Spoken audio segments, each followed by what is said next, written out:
Hello, everybody. Thank you so much for tuning in today. My name is Jesse Mayfield-Sheehan. I am coming to you live from Mahan Field in Natick, Massachusetts. Here to bring you live coverage of today's high school varsity baseball contest between the hosting Red Hawks of Natick High School and the visiting Brookline High Warriors.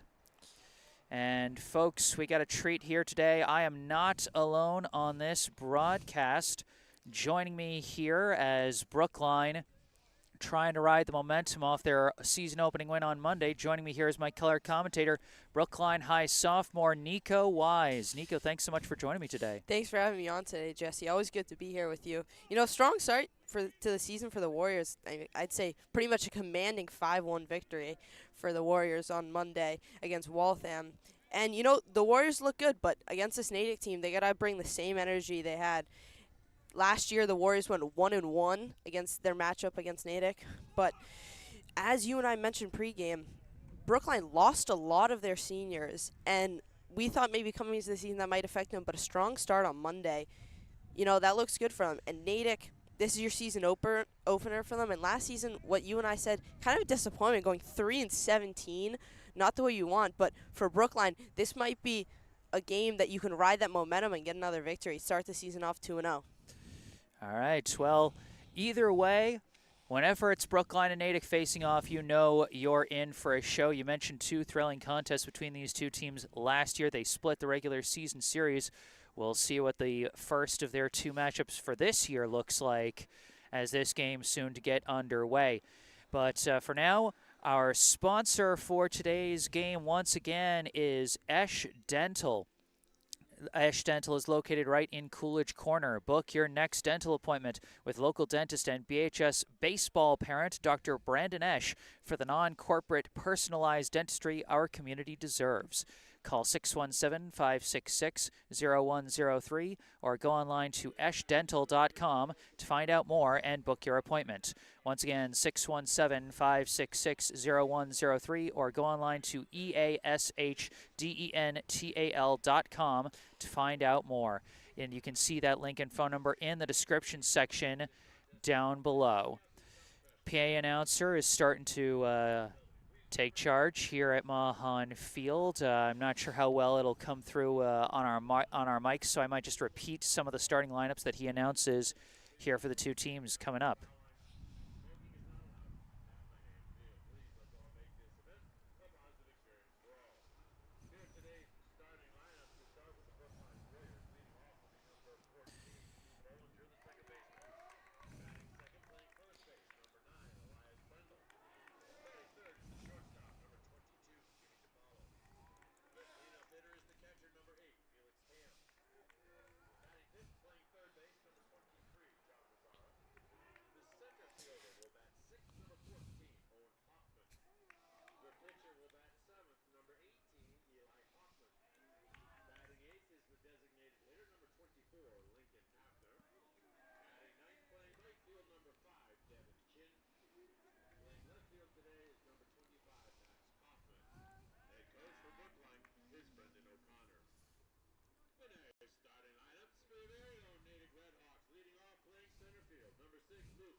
All right, those were our starting lineups that you just heard. I'll recite them now. First, for hosting Natick, leading off, the center fielder, number 6, Luke Doherty.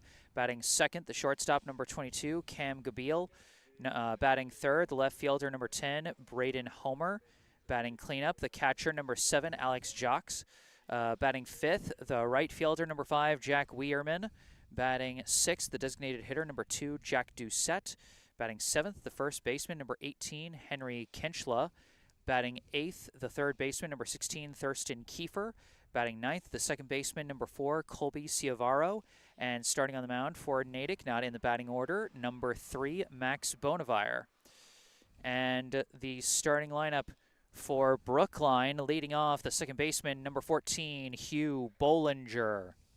Batting second, the first baseman, number 9, Elias Brendel. Batting third, the shortstop, number 22, Jimmy DiPaolo. Batting cleanup, the catcher, number 8, Felix Hom. Batting fifth, the third baseman, number 23, Jonathan Mazzara. Batting sixth, the center fielder, number 15, Owen Hoffman. Batting seventh and making his varsity pitching debut, number 18, Eli Hoffman. Batting eighth, the designated hitter making his varsity debut, number 24, Lincoln Hafner. And batting ninth, the right fielder, number 5, Devin Chin. And not in the batting order, but playing left field today, number 25, Max Kaufman. As here comes our national anthem.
All right, that was our national anthem. We're soon to get this one underway. We got our first note in the live chat today from one of our regular viewers, Peter QB24, saying hello from Uncle Peter from Denver, Colorado.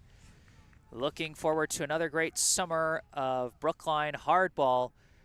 Uncle Peter, always great to see you tuning in. Hope you enjoy the broadcast here as part of the spring season. We're not quite at summer just yet, and the weather is letting us know that for sure, isn't it, Nico?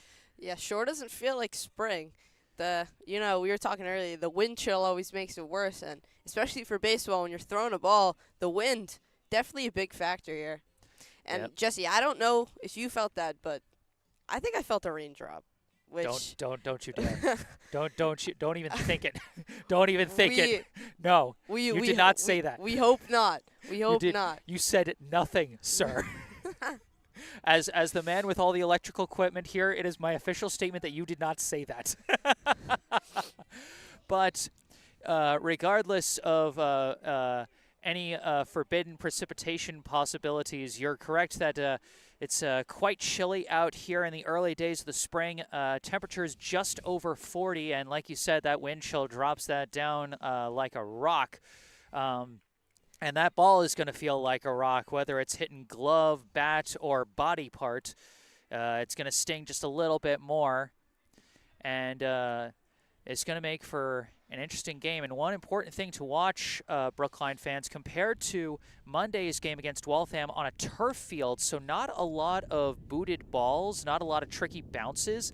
But today we're playing on grass, a much more uneven surface. Grounders are going to be slower, but they're also going to be a little bit more wild. So it's going to be really interesting to see how the infielders handle that today. Yeah, definitely. I mean, you said it off a hit, whether it's a high fly ball and it bounces, but you said, like, if that ball, as soon as that ball hits the grass, you know which way it's going. So these outfielders, but they just got to always keep your eye on the ball, which is honestly might be in favor of the batting team because, those balls can go anywhere. Absolutely. And we'll see how Brookline handles that. Is coming up will be the top of their order. Hugh Bollinger, Elias Brendel, and Jimmy DiPaolo. As we see Natick's Max Bonavire warming up on the mound here for Natick.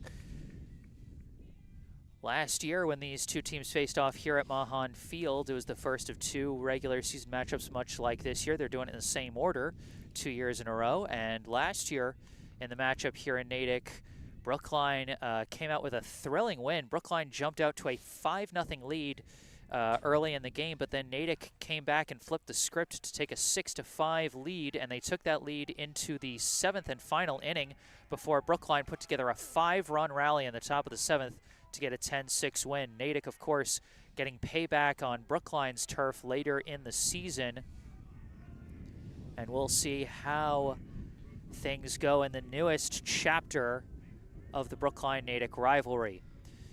Leading off for the Warriors, the second baseman, number 14, Hugh Bollinger. Bollinger had a tough day at the plate on Monday against Waltham, went 0 for 4. We'll see how he handles things today. First pitch in the dirt, ball 1. Yeah, patient there. We know Hugh, he's an aggressive pitcher, aggressive hitter, likes to go for those balls, but patient there, which is going to be key for Brookline here.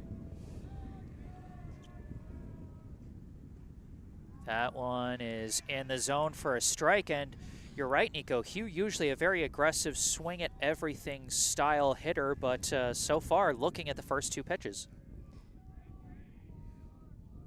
But he cracks at this one, sends it out to right, but it's going to be tracked and caught by Jack Weirman in right field for out number 1. Yeah, Weirman right there. Hugh gets a decent contact, but just a high fly into right field, and Weirman right there, able to grab it right out of the air. Yeah, just golfed that one a bit. So tough. Just got a little under it. Now batting the first baseman, number 9, Elias Brendel, as he takes ball 1 on his first pitch. A very, almost the antithesis of Bollinger's typical approach. Brendel, very patient, went 0 for 2 with 2 walks and 2 runs scored on Monday as he takes ball 2 there. And of course, as we said on Monday, Brendel led the team in walks last year. Yeah, led the team in walks, and, he had a walk last game, but again, we were talking about the patience of Brookline and how that's going to be a factor in this game. And again, right there, 2. And that is ball 3 to Brendel. 3 straight misses for Bonavire.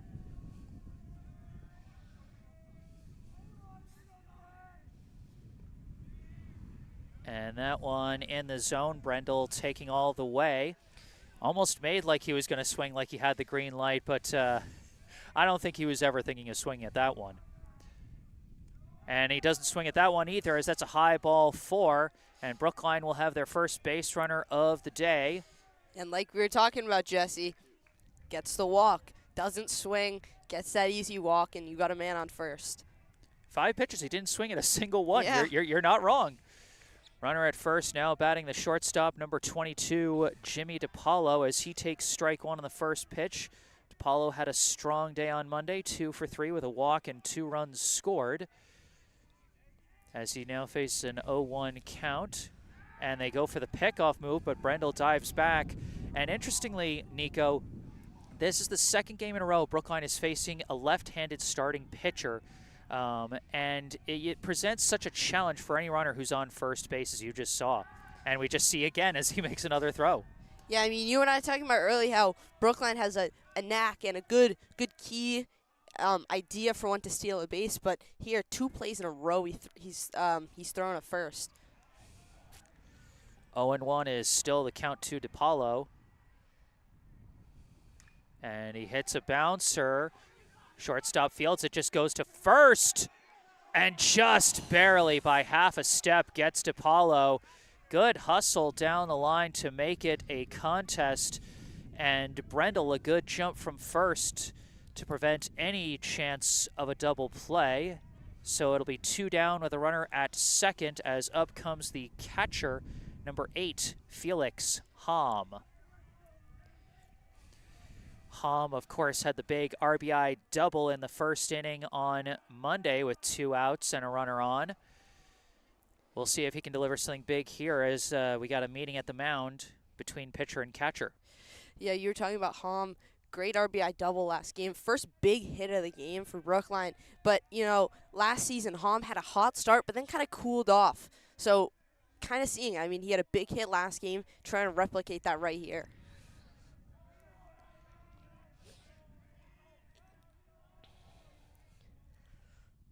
And fouls off that first one, strike 1. Yeah, he wanted that one. He wanted. You saw, he was chasing for it.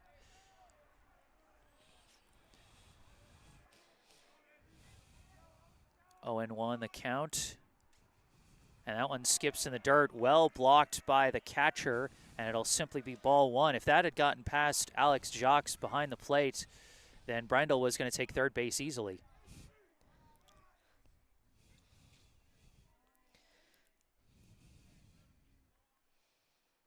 That's going to be a high ball 2. Yeah, Hom staying patient, waiting for that right ball. But he's looking for it. He wants something. He wants to replicate that first hit that he had last game. And that one inside the zone, strike 2. Dropped just inside the strike zone that time. And now a 2-2 count with 2 outs and a runner at second here in the top of the first. And patient watch there from Hom as he takes that one high and in. A full count with 2 outs and a runner in scoring position. We're being treated to a show right from the jump here, Nico. Yeah, all you got to think, if you're going for this, you got to commit and get contact on it. Even if it's a foul ball, you'll still have another chance, but you can't swing and miss. You got to get some contact on this. And he heard you, sends that one out to center, but it is another can of corn in the outfield. And that will end the top of the first. The center fielder, Luke Doherty, making that catch for out number 3. Yeah, we were talking about not letting balls hit the ground, but if you can catch them out of the air, kind of negates all of that. So Brookline gets 1 runner on, gets him to second, but no further. And so we move to the bottom of the first with no score. Coming up for Natick will be the top of their order, Doherty, Gabil, and Homer. As making his varsity pitching debut will be number 18, Eli Hoffman. He made his overall varsity debut on Monday at first base for Brookline. Got both his first hit and his first RBI with 1 swing of the bat in, I think it was the 5th inning on Monday. Yeah. And also had a solid day at first. Had 1 nice stretch grab on a close play in the infield. And we'll see what he can do here. And it's going to be lefty against lefty, a bit of a rare treat here. And, of course, we were talking before the game, Nico, about how a different Nico Rabiner, made an impressive varsity debut on the mound on Monday. With 4 shutout innings to get that win against Waltham. We'll see what Hoffman has to offer here against Natick. Yeah, definitely. You said it perfectly there. Nico Rabiner had a great varsity debut, and Eli Hoffman trying to replicate his buddy here. But Brookline, this is where if you're not getting anything on your batting side, you got to be great defensively. And we saw on Monday that was a strength for them. They were able to, if anything went into deep field, they were able to get it out of the air. And, they only allowed 1 run, which for baseball is pretty good. That's not bad. That's not bad. And, like we said, the key is going to be defense. And, on a grass field, it's a little bit more challenging for fielders than on turf. So we'll see how they handle that challenge compared to that Waltham game. And it's going to start right here, leading off for Natick, the center fielder, number 6, Luke Doherty. A lot of lefties, Jesse. A lot of lefties. So many lefties. All the lefties. First pitch from Hoffman is in the dirt for ball 1. Little low, but Doherty good not to reach for that.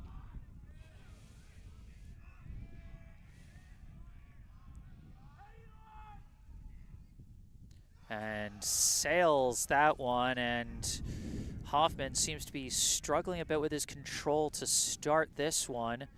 You know, sometimes at the start of the game, it can take a little bit to work their jitters out. Yeah, I think he's just a little overcompensated. First ball was in the ground. Now second ball is over. See if he can get one right down the middle. A little bit to the right, though. And he does get that one into the zone for strike 1. That was a bit of a Goldilocks set of pitches, wasn't it? The first one was too low. The second one was too high. The third one was just right. 2-1, the count to Doherty. He shows bunt but pulls back. And it does miss, ball 3. It's a strategy that hitters sometimes employ. They show bunt just to rattle the hitter. Or wait, did they just hold up 2-2? Did I miscount that? I might have miscounted that. Let's see what happens on this pitch. No, I didn't. Oh, wait. No. Wait. Okay, that was I didn't miscount the count, but Doherty misread what the pitch was because it was called a strike, said he got the outside corner, so the count is full now to Doherty. See if he can get to first base here. Trying to get contact, but as we said, just get contact on that bat if you want to keep this thing alive. And it doesn't have to get contact when it misses the strike zone. That's going to be ball 4. And Natick will get a leadoff walk. Elias Brendel-esque getting the walk early in the game, you know. Good strategy here. I mean, no need to chase balls early in the game. Take your walks, take your fouls. And get that pitch count up. Yeah. Now batting for Natick, the shortstop, number 22, Cam Gubiel. Big swing and a miss, strike 1. Yeah, good pitch there for Hoffman. Just got it a little over the bat. It'll be interesting to see how Doherty handles the situation at first with a lefty pitcher.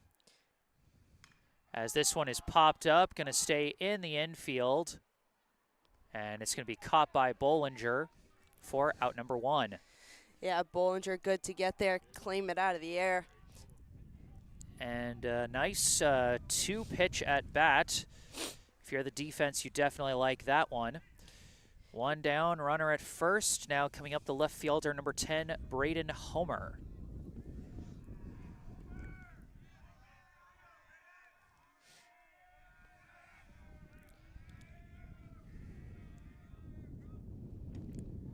First pitch going to come in high for ball 1.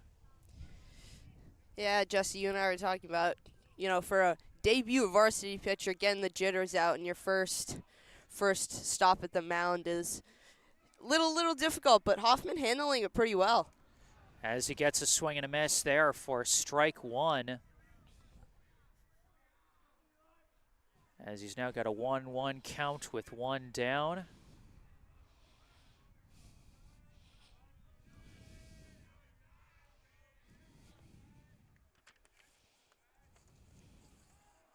Brought the breaking ball for the strike there as that one dipped into the zone, strike 2. A good mix of pitches. We've seen a certain amount of his fastball, but he works in the breaking ball for that one. 1-2, the count to Homer. Keeping that eye on Doherty, and there he goes. Low pitch for a ball, throw down to second, not in time, and Luke Doherty with the aggressiveness on the base paths. Yeah, and DePaulo was there, but ball just came to him a little late. Doherty saw him coming off. He really wanted that, but Hoffman had a good eye keeping on him, so he wasn't able to do it pre-play. And there he is sneaking off again. Yeah, but still got a great break towards the bag, and it wasn't like it was against a high fastball, because when you're a catcher, the ideal pitch coming to you when you want to throw out a base-stealing runner is a high fastball. And that one was like a low-dipping breaking ball. That's the worst kind of pitch to get if you're trying to throw someone out. 2-2 the count. And that breaking ball hits the corner for strike 3. And Eli Hoffman has the first strikeout of his varsity career. Yeah, good there from Hoffman. He seemed excited. Teammates got huge factor for them, and they're cheering him on the sideline there. I think it's giving Hoffman some energy here. 2 outs here. Let's see if he's able to escape the first inning, not allowing any runs. With 2 down and a runner at second, up comes the catcher, number 7, Alex Jacques.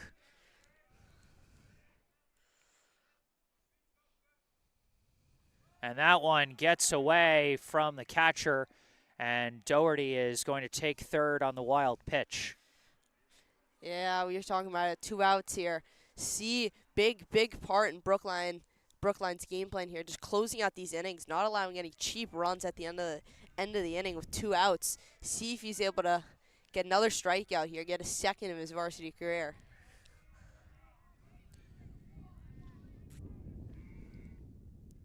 And that one is fouled up the third base line for strike 1. A decent contact there, just little low for him. Yeah, it seemed like he was a little out in front of it. Might have gotten jammed a little bit inside. Yeah. 1-1 the count.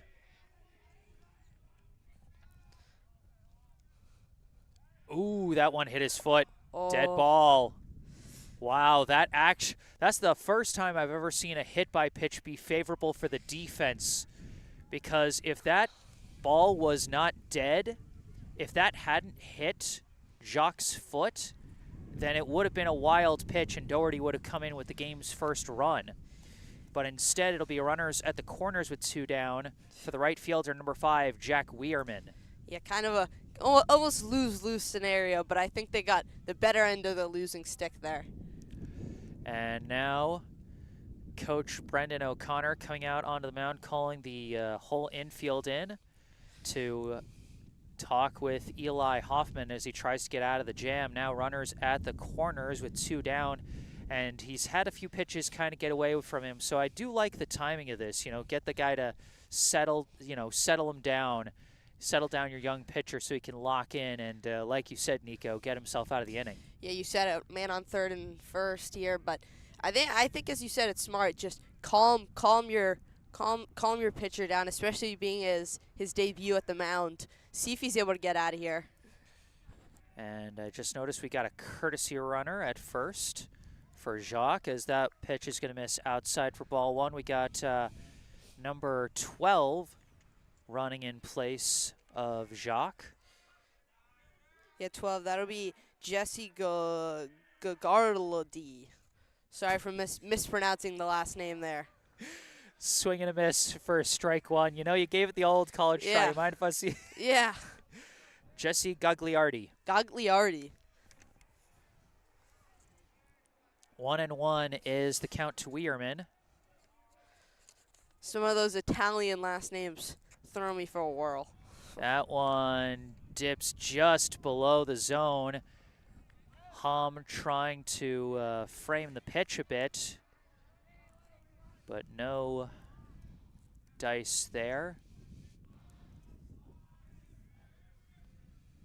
Swing and a miss, and that's strike 2. 2-2 the count. Yeah, 2-2 count here. See if you can get another strike here. Finish off this inning. But Jesse, I'd say pretty solid inning. As you can't count your chickens until you get 3 outs.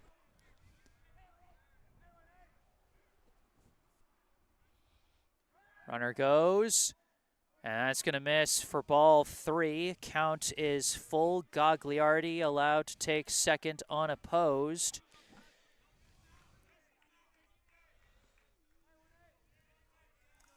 As Brookline focused on the man at the plate.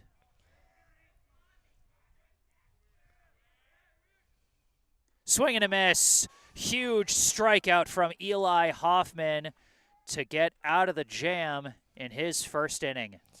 Yeah, great there from Hoffman. Just another one of those nice fastballs. Got him going for a whirl. And Brookline gets out of the first 0-0, but they were in a tough scenario, man on third and second, but Hoffman stays calm, cool, and collected, gets a strike, keeps the game tied up at 0. And so at the end of 1, we have no score here at Mahan Field. Got some more notes in the live chat from some more of our regulars from Barbara Jo Metzger saying, "Go Brookline," from Grandma in Buffalo, New York. Miss my lefty, Keenan Sawada, too, but he is now playing club baseball at Syracuse University. And also sends a hello out to Peter Q. And then Cheryl Bollinger saying the Bollinger grandparents in San Diego are tuned in. Happy to see we've got our committee of baseball grandmas tuning in for this one. Always love to see you guys tuning in. Off to a good start so far. Remember that this broadcast is brought to you in part by Esh Dental. You can find their information down in the description section down below. You can also find a link where you can donate money to the At Bat for Brookline Booster Club, the official booster club of Brookline High Baseball. And you can also see a link and phone number for our local charity spotlight today, the Brookline Community Foundation. For over 100 years, the Brookline Community Foundation has been a trusted partner, supporting Brookline by investing in organizations and initiatives that help create opportunity and promote equity for everyone who lives, learns, works, and plays in our community. Among the foundation's many grant programs is the BCF Scholarship Fund for Brookline High School. Over 10 years, this scholarship fund has raised about one. Jonathan Mazzara, he's facing a 1-1 count so far. Takes that one in the dirt for ball 2. Sorry, our Wi-Fi briefly cut out for a second there. And if you're worried about any important plays being cut out due to Wi-Fi, don't be. I am always recording these at the same time that I live stream them. But for now, a 3-1 count to Mazzara. Yeah, good here for Mazzara. 3-1 count here. Hold this pitch. See if you can get a walk here. Get a man on first. And not that time. That one catches the corner. Got a full count here. And Mazzara, who went 2 for 3 with a bases-loaded walk on Monday. We'll see how he handles the payoff pitch. Takes it in the dirt for ball 4. Yeah, had a single to left field last game, but he'll get on first here with a walk here. Always take it, but...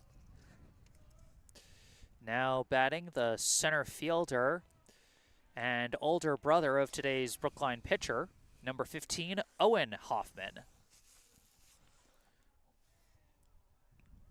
And a pickoff to check on Mazzara, and he dives back safe. Again, you got to just watch out for lefty pitchers because they can make those pickoff throws so fast. Yeah, totally. I mean, both these teams have left-handed pitchers here, so kind of an even matchup. First pitch fouled off by Hoffman. Oh!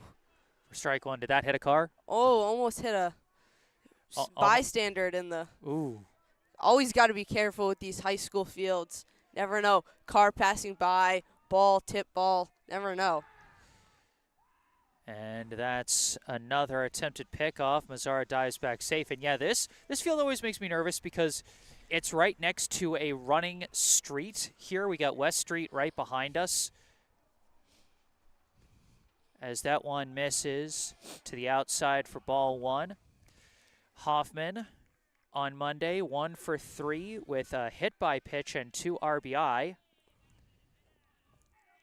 As we got another pickoff throw, and Mazzara's got to be careful. That one, he was a little slower to jump back to the bag, but thankfully the throw was a little slower. Yeah, he's at 3. He's had to jump back to the bag, and each 3 have got increasingly scarier, more risky for this Brookline team here. I mean, that one, almost a 50-50, Jesse. I don't know. I think he got his hand on the bag there, but you never know.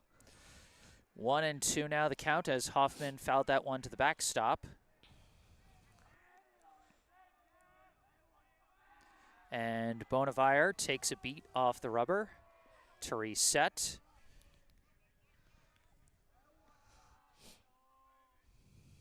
And a check swing foul. Good defensive hitting by Hoffman there. He got fooled on the low pitch, but he managed to get a piece of it and stay alive. Yeah. Staying alive here, always important. 0 outs, but, not always having the chance to save one is always more important. And the at-bat continues as he takes a low inside ball 2. 2-2 the count. Runner at first, nobody out here in the top of the second. Scoreless game. And good eye there as that one comes in high for ball 3. Hoffman having battled his way to a full count here.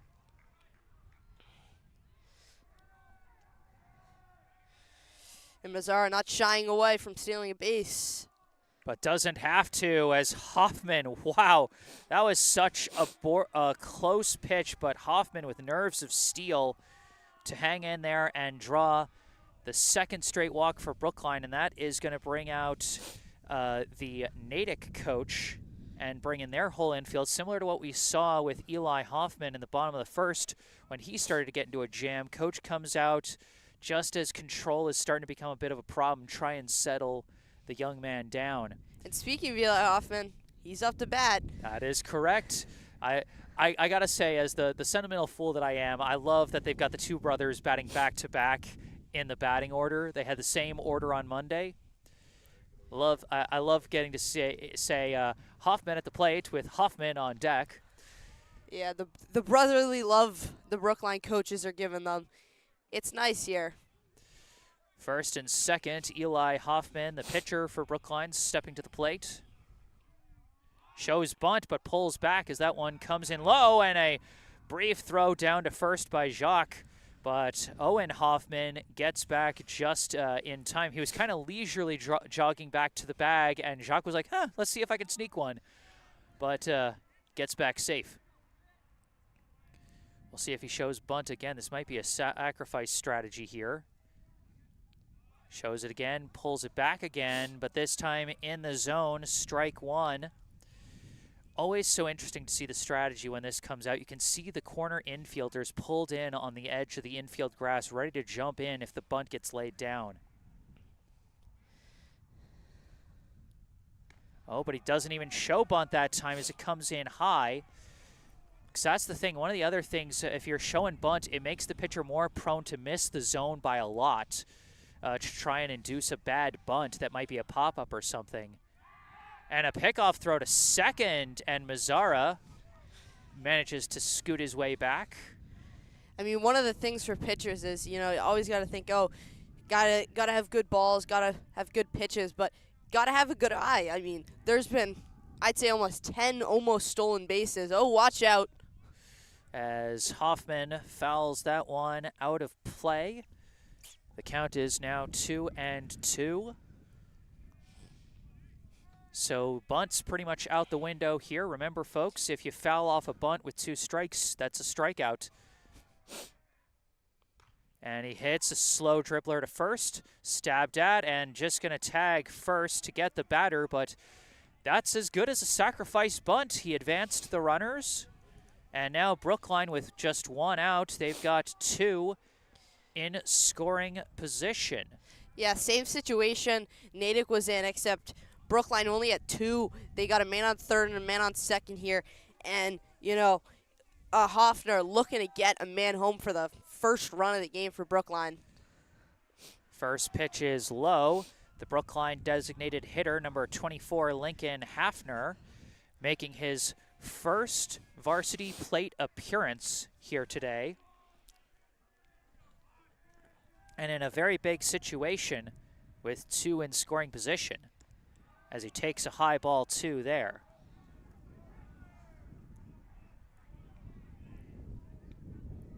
Mazzara at third, Owen Hoffman at second, 2-0, the count to Hafner. Slices that one foul and towards West Street. And it'll be a 2-1 count.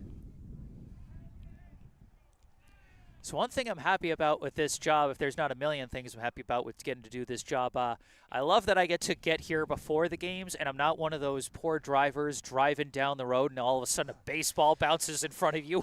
I mean, if you're not a local here and you're driving by and you see a ball flying out of the air, it's got to be a little scary as a driver. I mean, being a public street, it's a little nerve-wracking. Just a little bit.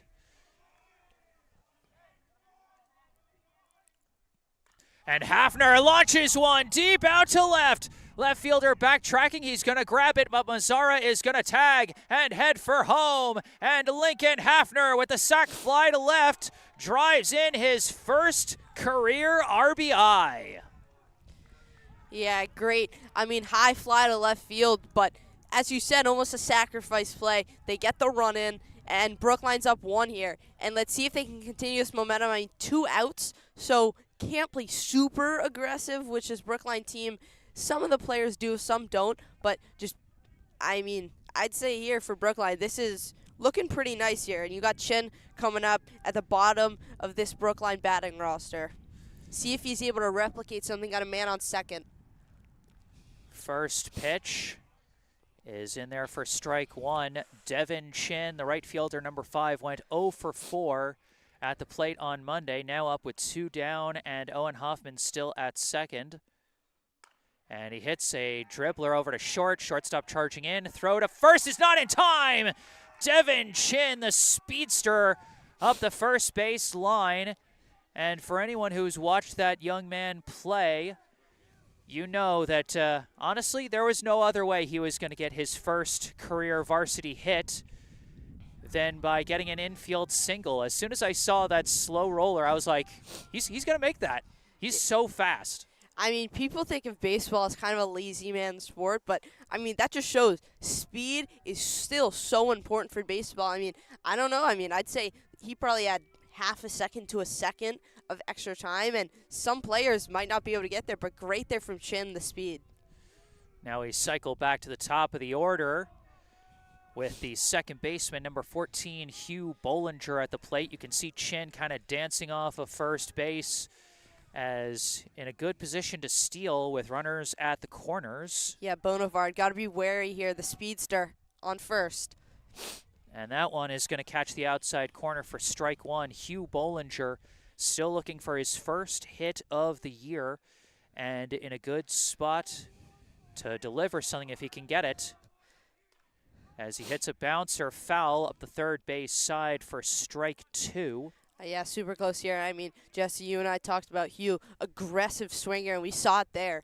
I mean, he didn't chase it, but, you know, being an aggressive swinger that he is, that was not a bad ball, but 1-2 count here for Hugh.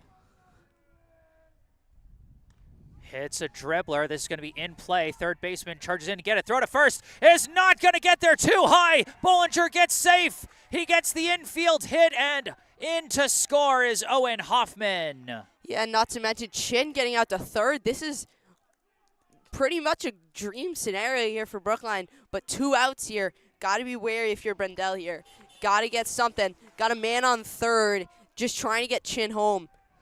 Welcome to high school baseball, where small ball rules the day. Brookline with back-to-back infield singles, one of them for driving in a run. And the first pitch to Elias Brendel is low for ball 1. Yeah, low pitches here for Bonavar, but see if he's able to get some strikes here. Brendel just trying to get contact here, get Chin home, so he can make it 3-0 for Brookline here in the second. Or even perhaps draw another free pass like he did in his first plate appearance and load the bases potentially for the heart of the order. He's going to take that one for strike 1. This is now 8 pitches that Brendel has looked at, hasn't taken a swing yet. Yeah, I mean, we talked about Brendel just having a great eye for the ball, not swinging if it's not right, and stolen base for Bollinger there. Gets out to second. Unopposed, as that was a low ball 3 to Brendel. We saw it last inning with Natick getting to take second. When you got runners at the corners, that's an easy base to take. 3-1 the count. Hitters count to Brendel with 2 in scoring position. Let's see what he does here. I mean, baseball, not the sport you really can assist much in, but Brendel's doing as close enough as you can to having an assist in baseball, getting Bollinger up on that second base. And hopefully here, get a little treat, see if he can get a walk here. And not on that pitch, as he barely gets a piece of it. Stays alive with a full count. And boy, all these tight innings to start. A runner has gotten to scoring position in every inning so far, and now this one, 2 runs in already for Brookline. Runners second and third, full count, 2 outs. And Brendel takes ball 4, and it's going to be bases loaded with 2 down here in the top of the second, as back to the plate comes the shortstop, number 22, Jimmy DiPaolo. Yeah, always a trait here. 2 outs, full bases loaded. Jimmy DiPaolo on the. And he takes a big cut at that one, but just catches air. Strike 1. DiPaolo, his last time up, grounded out to short. He's hoping to do something to move the runners here.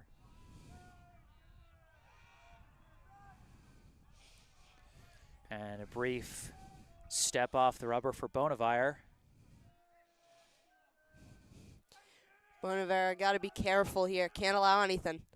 And that one bounces away, and he does allow something. And what he allows is a wild pitch run as the speedster Devin Chin comes home. Chin's first hit of the season gets a run, and Brookline now up 3-0. And Bonavera got to be wary here. I mean, this could get ugly. I mean, we're only at the top of the second. Looking at close to maybe 6 possible runs here. And that pitch, did they say he went around? I couldn't tell. I think they said he did. Yeah, I think so. Extended a little too much there. 1-2 the count. Runners at second and third, 2 down, a 3-0 lead for Brookline. And DiPaolo reps one down the left field line, and just foul. So close there. Bollinger wanted that. You say he was a little over halfway to the home plate, but just a little outside on that left side. But got to be wary here. You might even say it was just a bit outside. DiPaolo lifts this one into right. High flying should be easy here. And it is another can of corn. But Brookline puts 3 on the board with no outfield base hits. 0 outfield base hits. Here's how it went. And you know what, Nico? I love that you got to see that inning, because this is a perfect introduction for you on how high school baseball differs so much from the pros and like D1 college and stuff like that. Walk, sacrifice ground out to first to move the runners, sac fly, infield single, walk, fly out. And they put 3 runs on the board with that, and a wild pitch in there too. I mean, yeah, and almost possibility if Jimmy DiPaolo had something there, could have gone ugly there. Almost could have been 5 or 6-0. I mean, it's really interesting how high school baseball, even from varsity, differs from, I mean, even college. I mean, you and I were talking earlier about how it's a rarity and a treat almost if you see a home run happen. You said in your 4-year career of covering? You've seen 4 years. How many? I've seen 1 Brookline home run in through my first 4 years, hit by class of 2024 graduate Charlie Engelman last year at Newton North. But you know, that to me just makes it such an interesting, different flavor of baseball from when you watch MLB, because it's like, you can, execute on the little things, the smaller type of plays, and they make such a big difference at this level. 3-0, Brookline leads as we move to the bottom of the second. Due up will be Doucette, Kinchla, and Kiefer, the 6, 7, 8 hitters. Starting off will be the designated hitter number 2, Jack Doucette. We got another note in the live chat from another one of our baseball grandmas, from Mary Walker, saying, "Go Brookline," from Grandma in Groton, New York. Also watching is the Hoffman boys' great-grandpa in Milwaukee. So we got them tuning in from all over today, as that first pitch from the younger Hoffman is going to be ball 1. Yeah, and that was a close one. You could see the Brookline bench arguing with the ump about that, but I think that was just a little outside. Yeah. The one thing I always say is, like, we're all looking at it from a side view. Like, none of us are looking at it straight on, and we think we know what's a ball and what's a strike from this angle. You can't tell. Yeah. It's a game of centimeters here in baseball. This is a bouncer over to third, fielded clean by Mazzara. Throw to first, stretches Brendel off the bag, and Doucette is going to reach on the E5. Yeah, just a little wide right, and Brendel just not able to get there, has to extend out and get that before he can get back to the bag. And, you know, pretty decent start here for Natick. I mean, you got to get some runs here, down 3. Now batting the first baseman, number 18, Henry Kinchla.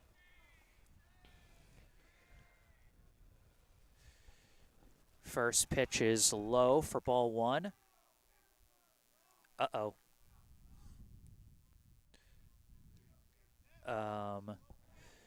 Hey, Nico, can you say something for me? Nuts. Nico's mic just cut out. Hold on, folks. I'm going to be wrestling with this a bit as I continue to narrate the action. That one is in the zone for strike 1. Nico, just keep talking for me, and we'll see it.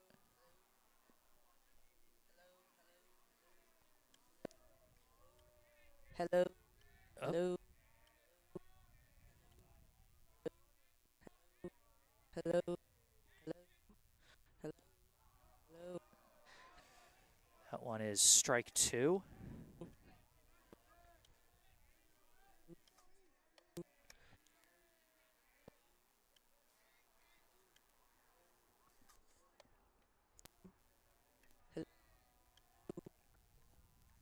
Hello. There from Hoffman. Hello. Okay, Hello. I think we got you back. That was perfect timing, right as you were calling that pickoff attempt. Sorry about that, folks. Technical difficulties, but we managed to work our way through it, and it didn't take that long, which I appreciate, certainly. So 1 and 2, the count to Kinchla. As that one curves in and is in the zone for strike 3. Yeah, beautiful there from Hoffman, able to close out that batter, get him out here, and good from Hoffman there, able to get the first out of this bottom of the 2nd inning. And it'll be 1 out and runner at first as up comes the third baseman, number 16, Thurston Kiefer.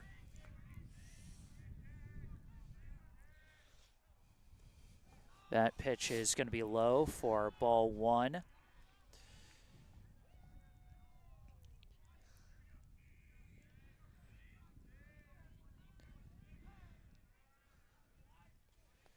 Doucette taking a sizable lead off first, but Hoffman focusing on the batter for now as he delivers strike 1 there.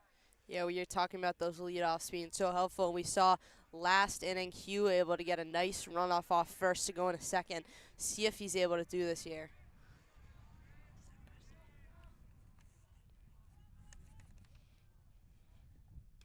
And that one is fouled off. That'll be strike 2. And one thing that's so fascinating to watch is, when pitchers just try and throw off the timing of the runner's jump, just pause and hold with the ball in your hands, ready to throw the pitch, not even doing anything, just standing there while the runner's like, okay, when does he start his delivery? When do I, jump if I'm taking off?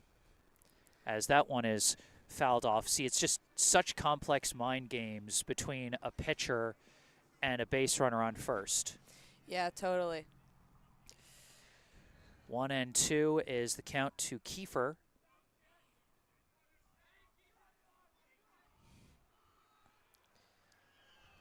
That one high and away, ball 2. Yeah, 2-2 count here. Pretty good scenario here for Brookline, but got to get something out here.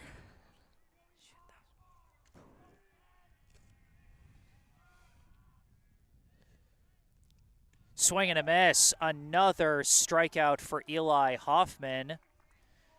And that's 4 Ks through the first 1.2 innings of his varsity pitching career. Yeah, replicating his buddy Nico Rabiner. Both sophomore pitchers in their first opening games looking pretty nice through 2. Well, he's not quite through 2 yet, but he's 1 out away as he throws strike 1 to the number 9 hitter for Natick, the second baseman, number 4, Colby Ciavaro.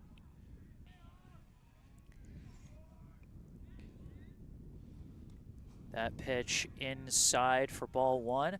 And you mentioned the comparison to Nico Rabiner from Monday. What was so interesting, Rabiner 4 shutout innings, but only 2 strikeouts through those 4. Meanwhile, Eli Hoffman, he's not even through 2 innings, and he's already doubled up that strikeout total. Just so many different pitching styles. Yeah, we're also talking about just the versatility of this Brookline defense, being able to back up, only 2 strikeouts. Not the best, but having a team backing you up in that outfield is very helpful. 2-1, the count to Ciavaro. Doucette at first, 2 down here in the bottom of the second. And that one catches the low inside corner for strike 2. Hoffman's starting to go corner painting here as he sets it up with a 2-strike count. 2-2 count here, looking to close out, but gotta be wary of Duche. He's running. And he hits one out to right center, but the older Hoffman backs up his younger brother to chase that one down and end the inning. Yeah, brotherly love, brotherly helpfulness right there. And at the end of 2, our score, the Brookline High Warriors 3, the Natick High Red Hawks 0. Yeah, Brookline, great second inning there. Got 3 runs, almost had a couple more, but just a little too short there. But Brookline, seeing if they're able to replicate that for their second inning there, get some more runs on the board, and make this game chaseable, maybe unchaseable here for Natick. And now, during this break between the second and third innings, I'd like to take a moment to once again thank our sponsor for today, Esh Dental. Do you have a tooth that just doesn't look right in photos, too far out, too far back, or one that just all out prevents you from showing that smile at all? The team at Esh Dental has everything you need to get that smile perfectly aligned. Their average Invisalign case lasts about 9 months, and the treatment is practically invisible compared to metal braces. Adults and teens alike get their teeth straightened and their bites aligned with Esh Dental. And you can see all the information for Esh Dental down in the description section down below, along with information about the at-bat for Brookline Booster Club and our local charity spotlight, the Brookline Community Foundation. Meanwhile, for Brookline, as we get ready for the top of the third, it'll be the 4, 5, 6 hitters coming up for Brookline, Ham, Mazzara, and Owen Hoffman. Ham, his last time up, flew out to center field to end the first inning. Now leading off here in this one. Yeah, Ham trying to replicate his early 2-out RBI in the game on Monday. A little slow start in the first inning, but just trying to replicate that. Takes the first one low for ball 1.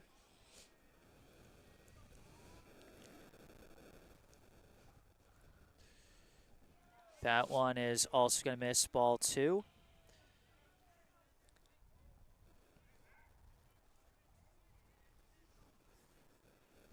This one's a hard grounder, but right at the shortstop, fielded cleanly, thrown to first. And a nice stretch by the first baseman as that one was getting close. But Ham is going to be out on the 6-3 ground out. Yeah, I mean, good for Natick there being able to get that ball. But if that was even an inch more to the right, I think Ham would have had the first base there. And I think Brookline here being up 3 here, there's no need to chase any bad swings. Take your time and get your bats. That's going to be a grounder to third, and Jonathan Mazzara grounds out for the second out of the inning. A quick 1-pitch out for Bonavire that time. Now coming up with 2 down here in the top of the third. The center fielder, he was left field on Monday, center field today, number 15, Owen Hoffman. Takes the first pitch for strike 1. Yeah, good patience there. Able to back off. Saw the pitch was going out for a foul. Yeah, and pretty good there. And that one's going to be a high ball 1 as he tried to go breaking ball into fastball, see if he could fool Hoffman, but Hoffman able to read that second pitch. Slice this one foul up the right field side, strike 2. And if that one had been a little bit to the left, it would have been like perfectly placed between infield and outfield. And a little bit more to the right, and it would have hit us. So That's true. That's true. 2-2 now, the count to Hoffman.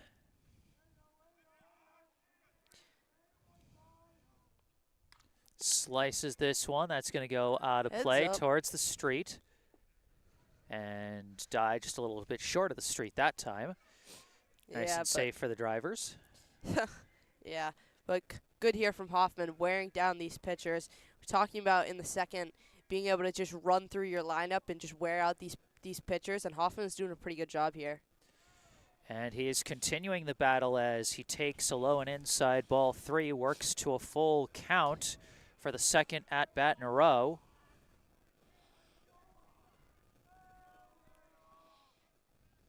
Hard swing, and it's taken off one hop by the third baseman, thrown to first. He dropped it, but did he pick it up in time? No, it was off of the bag, and Hoffman reaches safely on the E3. Yeah, right in front of us. Hoffman knew it. Told the ump there. He knew that he dropped it, and good here from Brookline getting here on first base. But now his brother Eli up on the base.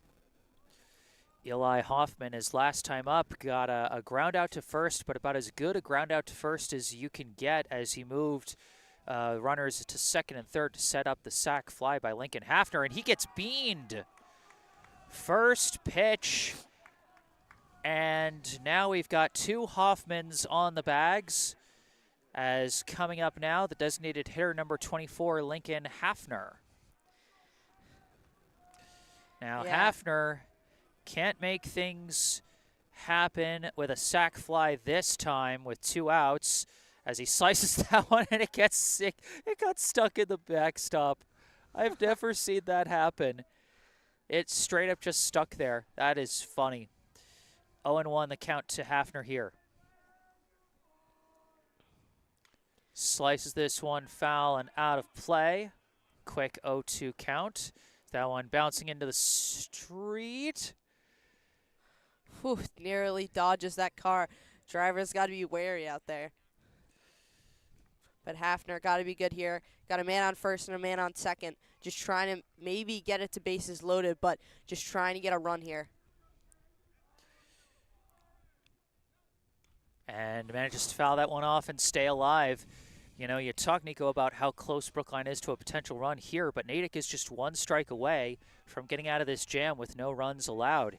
Just makes for such a tight situation. That one comes in low for ball 1. Yeah, I was gonna say it before, but 0-2 count, highest percentage, as you mentioned last game, highest percentage of getting out. So for a pitcher here, it can't get super risky.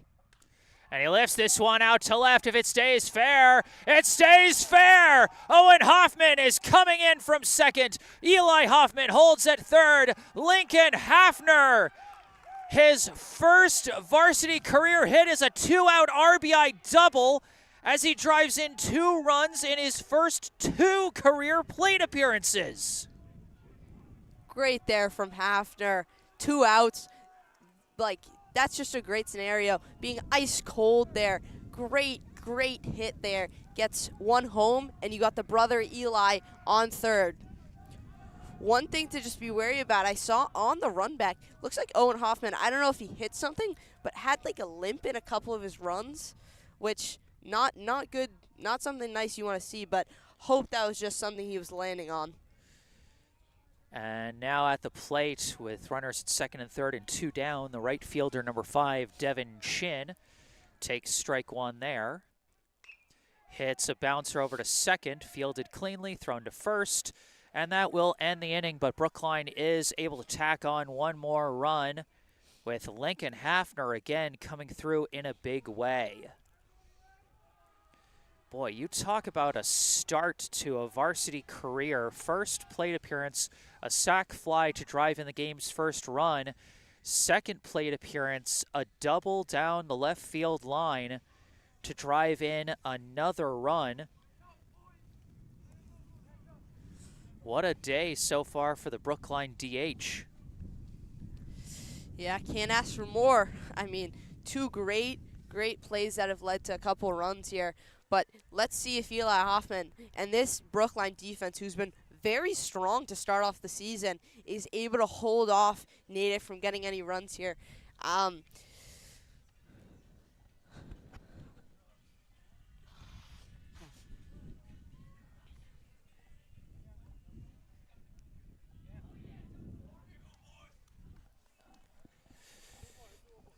Yeah, you absolutely nailed it there, Nico, because I talked about it a bit on Monday, but that's the tough thing about defense is it doesn't matter how many, good rounds you put in if you don't finish the job, because all it takes is one, bad sequence, and all of a sudden all that shows up is the amount of runs you allowed on the scoreboard. Right now it's a 0 for Brookline, but one bad inning could turn that from a 0 into something much worse. Totally. And kind of adding on about what we were talking about how hard having home runs, especially in high school baseball.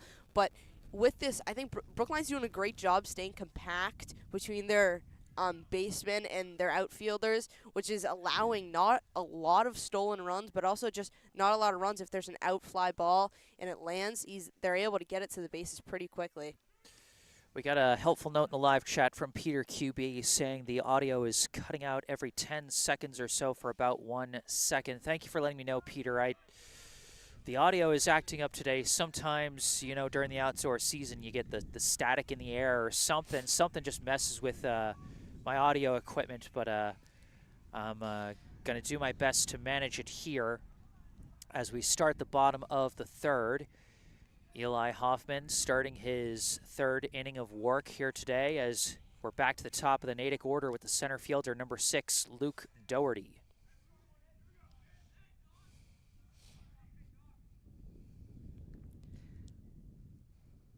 First pitch, it's a bouncer past Hoffman. Got past Bollinger, and Doherty is going to reach on the E4. Yeah, Jesse, first time we're really seeing this, but we were talking about how the grass has definitely a different change about how the ball flies. And we saw both times bounced over Eli Hoffman's glove and Hugh Bollinger's glove, and allows Doherty to get on first. Now batting, the shortstop, number 22, Cam Gobiel. First pitch is in there for strike 1. So Doherty has now reached base twice today, on the walk back in the first inning and now on a reach on error.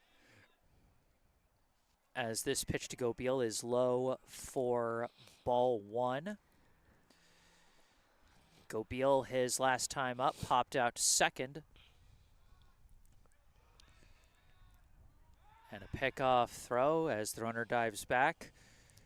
Yeah, Hoffman doing a good job keeping his eye on Doherty. See, he's trying to get out to second, but Eli Hoffman's keeping a watchful eye on him. He was able to steal second his last time on the bases, so Brookline's going to be wary of him. As this pitch also comes in low for ball 2.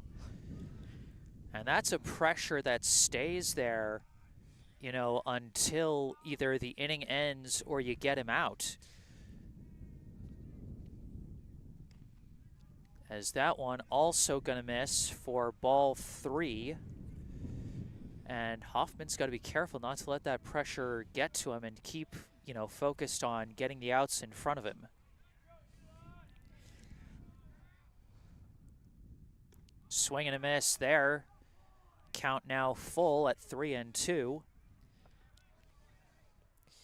Yeah, see if he's able to get out of this. It's going to be tough here. Maybe you're going to man on first and man on second, but full count here. Let's see what Hoffman's able to do.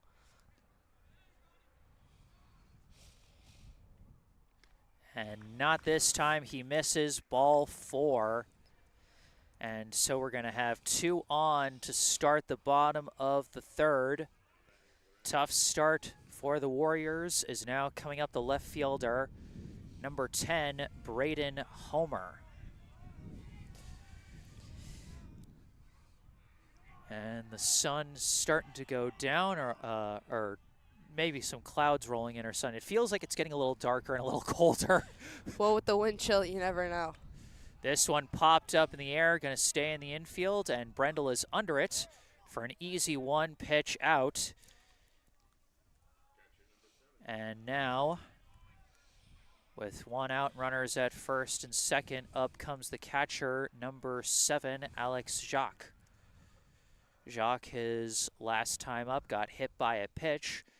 His courtesy runner stole second but was left stranded.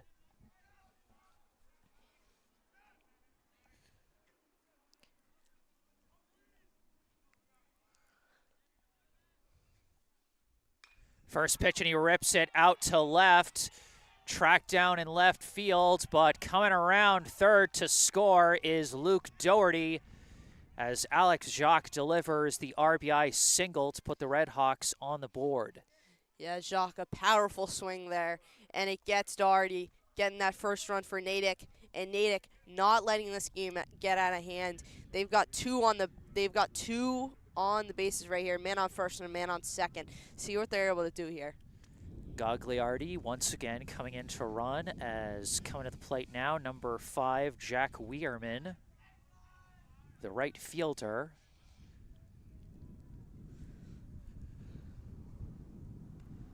First pitch in the zone, strike one. Weirman went down on strikes to end the first inning, his last time up, leaving 2 runners stranded in scoring position that time. That pitch is going to be high for ball 1. Got a little bit of action going in the Brookline bullpen with the first run allowed of the game, and still a tough situation with 2 runners on. That one fouled off, strike 2. 1-2 the count to Weirman. Yeah, this would be a big confidence booster if Hoffman's able to get a strikeout here, make it a 2-out game right here with a man on first and a man on second.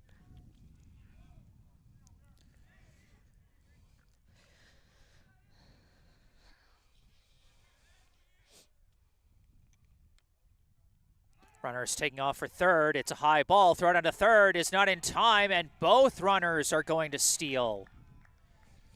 Aggressive moves on the base paths by the Red Hawks, and it pays off as Gobeil steals third, and Gagliardi, with the distraction, he takes second. Yeah, Weir didn't get the best contact there, but definitely an assist to his teammates. That one also going to miss. Ball 3. So now a full count with 1 out and 2 in scoring position. The tying run is at the plate here in the bottom of the third. Chance for a little bases loaded here for Natick. Hits a hard bouncer off the third baseman's glove. Chase down at short. Throw to first is not going to be in time. And a run is going to come in on the infield single by Weirman. Yeah, Weirman had a couple tip-offs, but finally able to get nice contact. Gets a man home, and Natick closing in on this 4-0 lead, now making it 4-2 with a man on third and a man on first. See what they're able to do here. Only with 1 out, Jesse. I mean, for Brookline, the coach is coming over, going to talk to Eli. Hopefully give him a little confidence booster. Yeah, definitely got to at least settle things down as things starting to get away from Hoffman here. A tough inning, and we talked about it. You know, when you're playing defense, this is the burden you bear. You know, you can have some really good innings, but then, you know, it just takes a couple bad breaks because, remember, this whole thing started with a tricky bounce leading to a fielding error.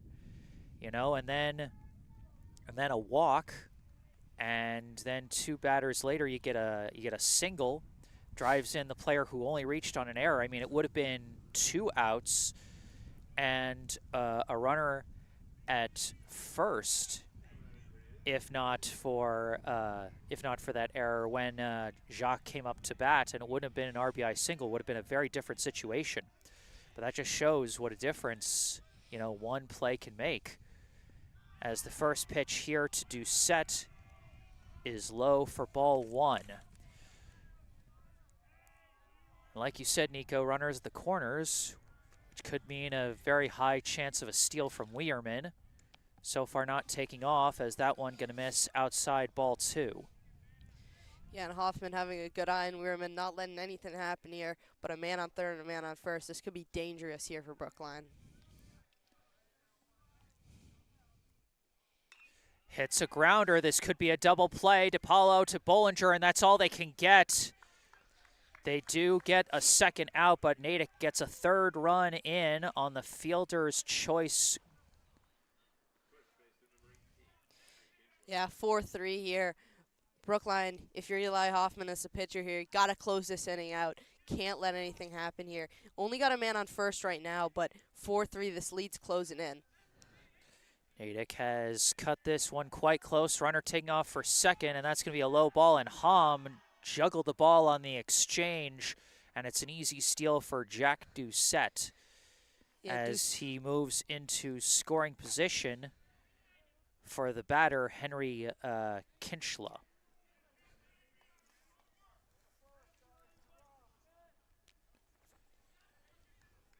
1-0 the count. That one hits the zone, strike 1.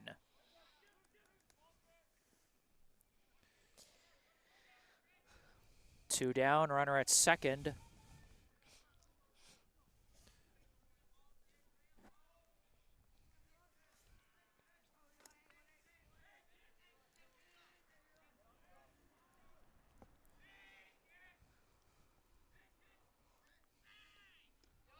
That one curves in, strike 2. Eli Hoffman's been working that high breaking ball for a number of sneaky strikes so far today. Yeah, and good there for Hoffman. Two strikes right here. Let's see if he's able to finish it. Takes a beat off the rubber to reset.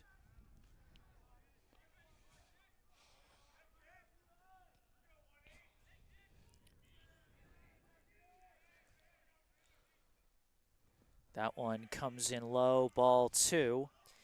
Yeah, tried to go full power there, just trying to get a strikeout there, but not able to get a 2-2 count here for Eli Hoffman.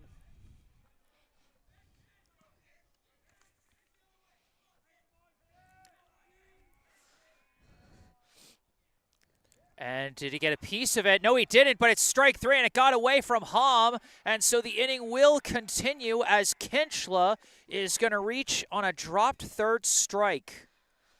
Oh, right there for Brookline. That was their break right there, but inning will continue here. We said again, got another man on third and a man on first here. 2 outs, though. See if Brookline able to just close it out right here. 4-3 for Brookline still. Yeah, but boy, that's got to be so frustrating if you're a pitcher. You get the third out, you get the strikeout, but then it ultimately does not count.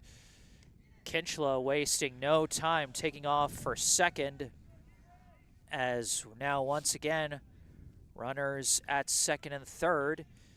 Here for the third baseman, number 16, Thurston Kiefer.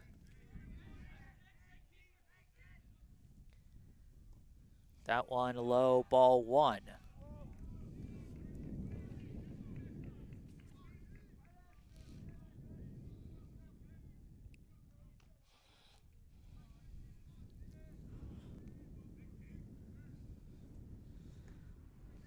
That one gonna miss inside, ball 2.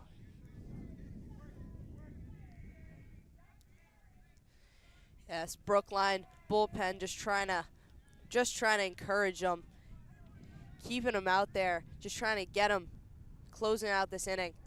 There we go. Gets one there. Swing and a miss there for strike 2. 2-2 the count to Kiefer. Hoffman trying to get out of the inning with the lead intact. Swing and tipped into the glove. Strike 3. And a tough inning for Brookline, but they still hold the lead, even if just by a run at the end of 3. The score, Brookline 4, Natick 3.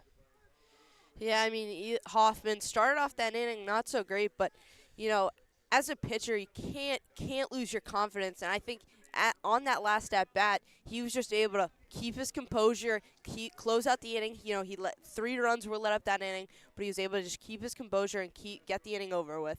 Now Brookline here, gotta help out your pitcher here. Only have a 1-score lead. Gotta get some runs here in the top of the 4th. And they're going to be trying to get those runs against a new pitcher, number 17 on the mound for Natick. That is Cole Miselli coming to the hill, a righty taking over in place of the lefty starter, Max Bonavire, who leaves the game having pitched 3 innings and given up 4 runs.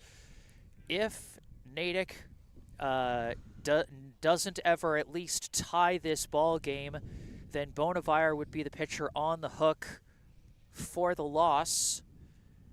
But a tight game here as we move into the 4th inning. Yeah, now with a right-handed pitcher, you wonder here if the Brookline coaches are telling their team, if you get on first, look for those stolen bases, because it's harder for a right-handed pitcher to look on that left side behind him. See if Brookline's able to utilize that to their advantage the top of the 4th here. And we're going to start right at the top of the order with the second baseman, number 14, Hugh Bollinger.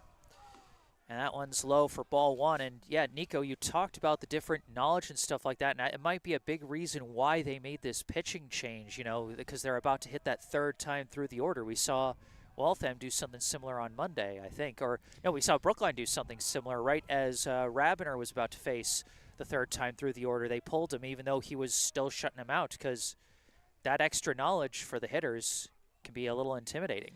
Yeah, Bollinger last time he was up at bat, got on first, and then stole a base, actually got out to second. Hopefully he's able to replicate something like that. Just get on first here. He's got a 2-0 count to start. That one going to hit the zone for strike 1.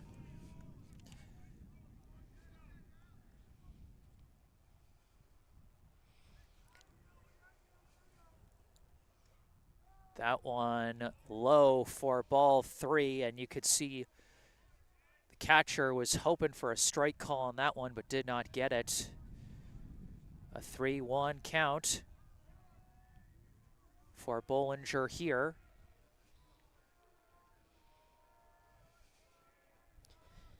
Patience is key here. And the patience does not pay off there. That Bollinger thought he had ball 4, but in fact the ump calls strike 2. Yeah, happened with Natick in the other inning.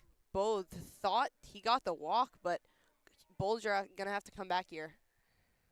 Swing and a miss, and Bollinger goes down on strikes. A big reversal of fortune, going from a walk to a strikeout there. Well, not just fortune, also, Jesse, but you got to think of the mentality. You think, all right, I got out of here, I'm going to go to first, but then I need to go right back up. It's a little kind of emotional and mental shift kind of challenge there that Bollinger had to face there, and I just don't think he was really prepared for that extra hit at bat. First pitch now to Elias Brendel is in the zone for strike 1. Brendel so far today is 0 for 0 with a pair of walks. Gets a piece of that one. And he's quickly down 0-2. Or is he? Did they call that first one a ball? The scoreboard is showing 1-1. So maybe I got that one wrong. I thought that was 0-2 count, but that's what I thought. Maybe the scoreboard's wrong. I mean, we'll see. As swings and, oh, that was strike 3. Brendel was confused too. See, Brendel didn't know that was a 2-strike count. He also thought it was 1-1. And boy, you talk about home field advantage when the batter gets fooled by the scoreboard. That's a new one. I mean, two batters in a row forced to a little mental challenge. I mean, he thought 0-2 count, but yeah, I don't know. he thought he had a 1-1 count. Sorry. Yeah, because if he knew that was 0-2, he would have been taking off as soon as that ball popped out of the catcher's glove and try and make a play out of it. But instead, he just stood there, assuming that the count was 1-2. I mean, you said it. Talk about home field advantage on your side. Now this pitch low, it's a 1-1 count to Jimmy DiPaolo. DiPaolo 0 for 2 so far today. Trying to get something going here in the fourth, as Cole Maselli has gotten off to a strong start, and off the second baseman's glove on a liner to right center by Jimmy DiPaolo. For now, I'm going to score that a single. That's one of those plays that I'll go back and check later tonight when I'm checking the team's official game changer score. But for now, DiPaolo on the bases, as up comes the catcher, number 8, Felix Hom. Yeah, DiPaolo good there. Got a decent hit at the bat, just over the Natick center fielder. Second baseman. Second baseman. First pitch to Hom, inside, ball 1. Hom searching for his first hit of the day, 0 for 2 so far with a flyout and a ground out.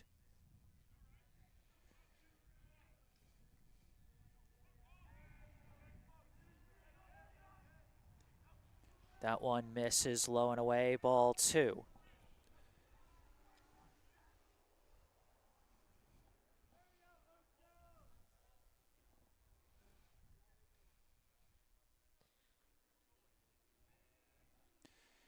Maselli taking a bit of a break off the mound and resetting. Runner at first, 2 down.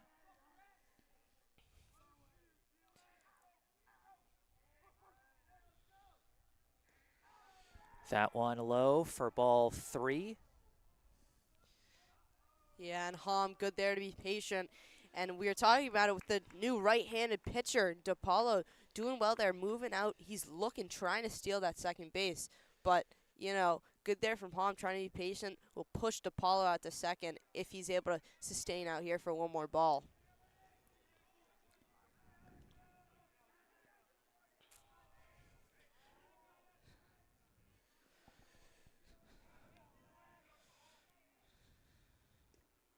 And that one right down Broadway, strike 1. Hom taking it all the way, maintaining the 3-1 count, maintaining the 3-ball count.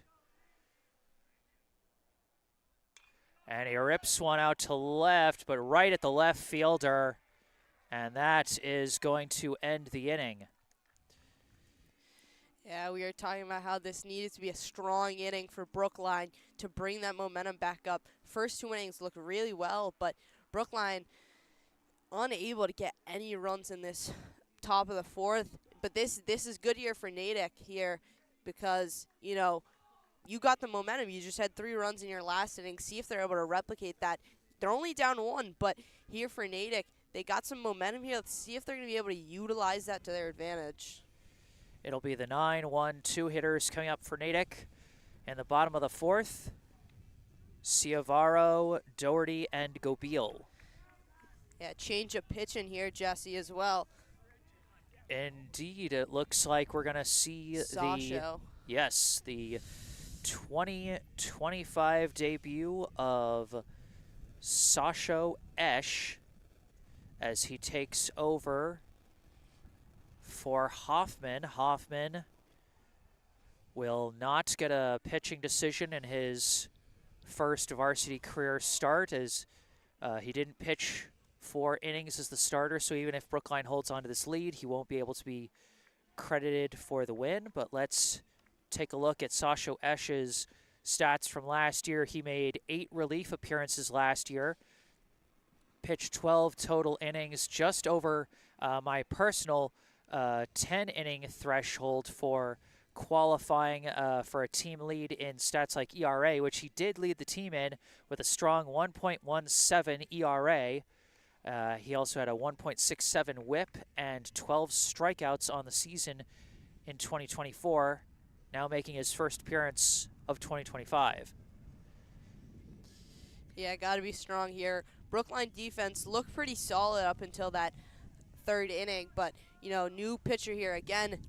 Kind of same with Natick here, having a right-handed pitcher. So Natick, hopefully their coaches are telling them, utilize that first base if you get out there to steal, get out to second.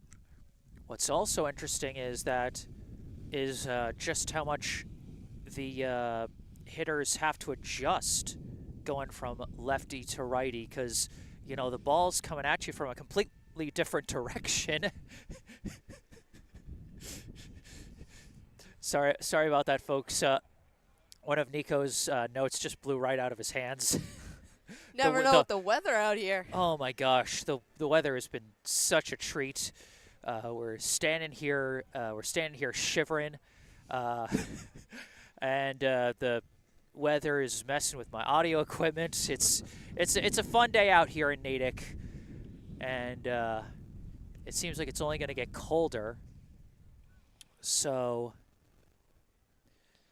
that's a fun time.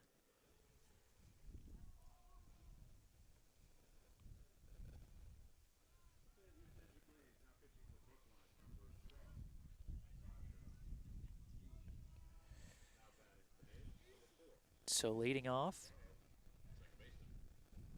for Natick is the second baseman, number 4, Colby Ciavaro. Flew out to center back in the 2nd inning.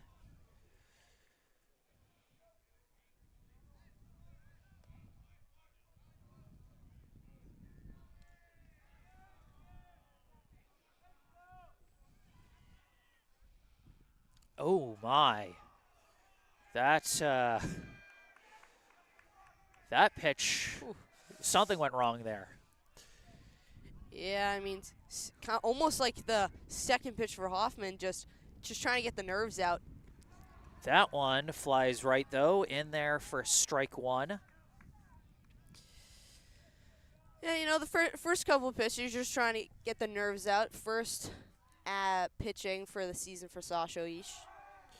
And that is strike number 2, another good pitch from Esch. 1-2, the count to Ciavaro.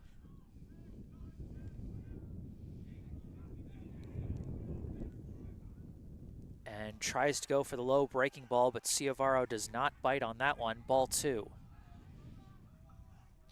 Good patience there for Ciavaro, not trying to chase the ball for anything. No need to.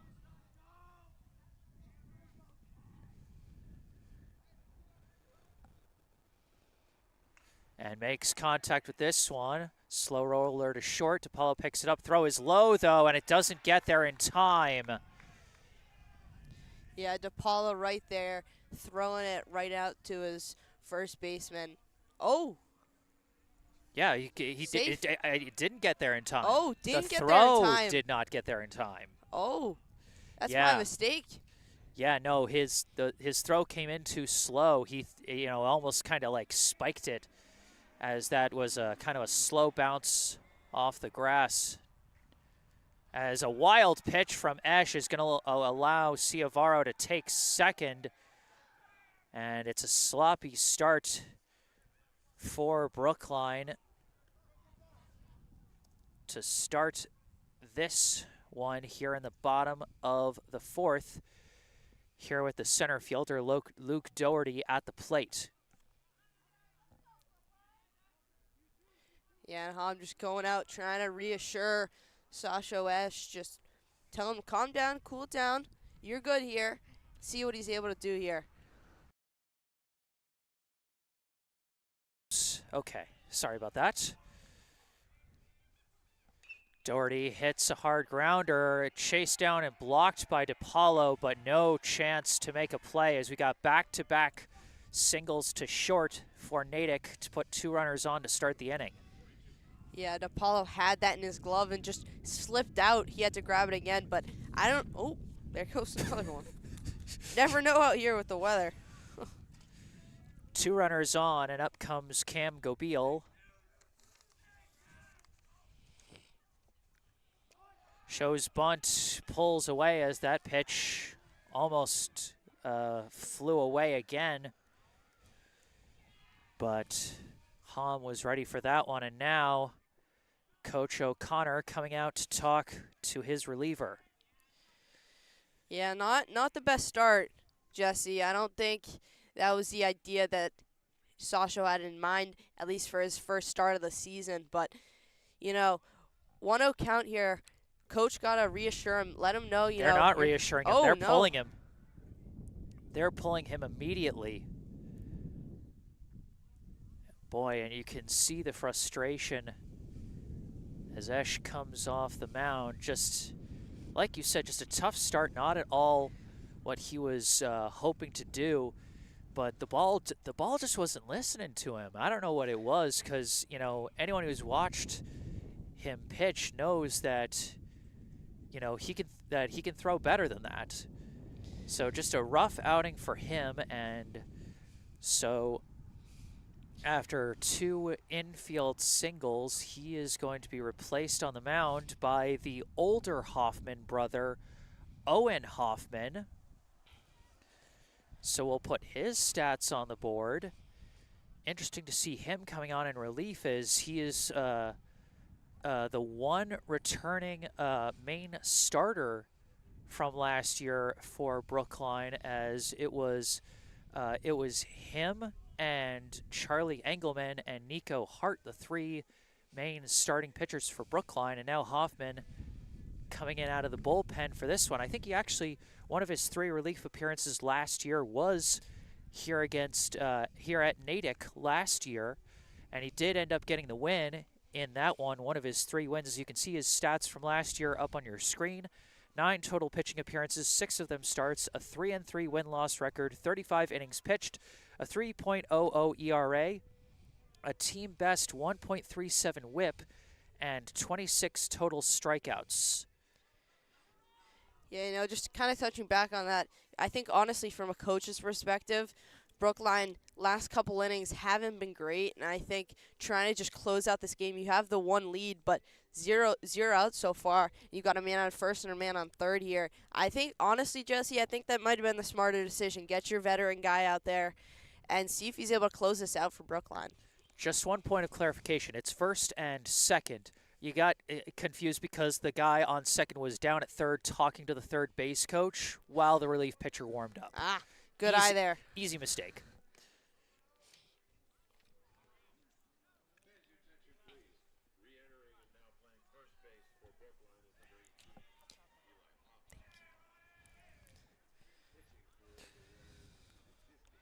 Some kind fans here bringing us some cups of hot chocolate. Nice to just hold in your hand, Jesse. Yeah. Especially for you, no gloves. Yeah, I gotta work that mouse pad. Shows bunt, pulls back, and that's gonna be ball 2. Gobeil has shown bunt twice and instead gotten 2 high balls. 2-0 the count. 2 runners on, nobody out here in the bottom of the 4th.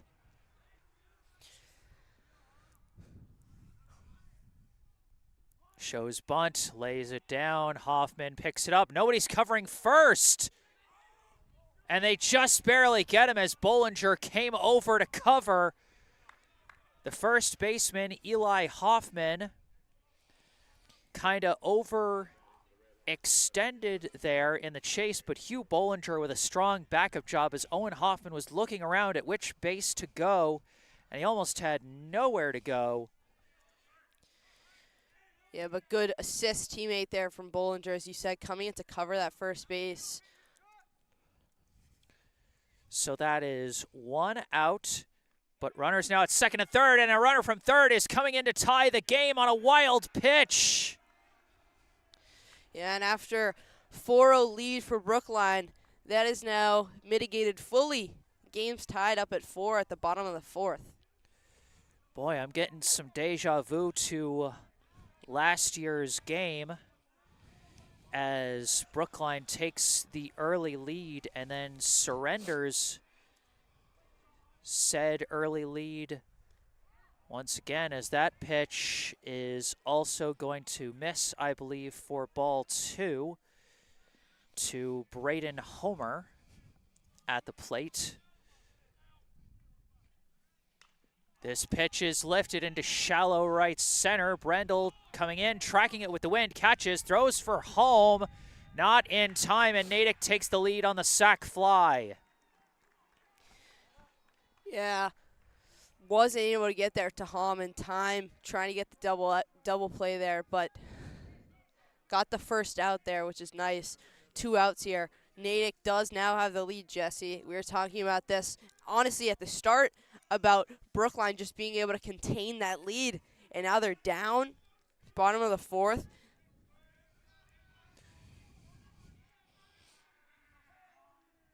And now at the plate is Alex Jacques, the catcher, as he takes strike 1, 2 down, and the base is empty.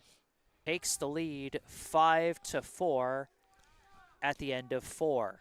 Yeah, I mean, Hoffman to end the fourth, but, you know, wasn't great from Brookline, and Natick just able to get that lead. And now we were talking, this Brookline offensive crew here really needs to get some runs on the board here. They got a couple in the first 2, but Brookline really got to get something here. And it'll be the 5, 6, 7 hitters, Mazzara, Owen Hoffman, and Eli Hoffman, coming to the plate to face off against Misselli, who took over last inning and has been strong out of the bullpen so far. But during this break between the 4th and 5th inning, I'd like to take a moment to once again thank our sponsor, Esch Dental. Do you have a tooth that's been worked on once, twice, 3 times, and it's still giving you problems? Have you been told it's time to give up the fight on that tooth and have it extracted? Hey, it happens to a lot of us. Dr. Esch performs a multitude of procedures to get that infected tooth out and an implant in. All of Dr. Esch's implants are digitally guided, which means the surgery takes place on a digital model of your jaw even before your appointment.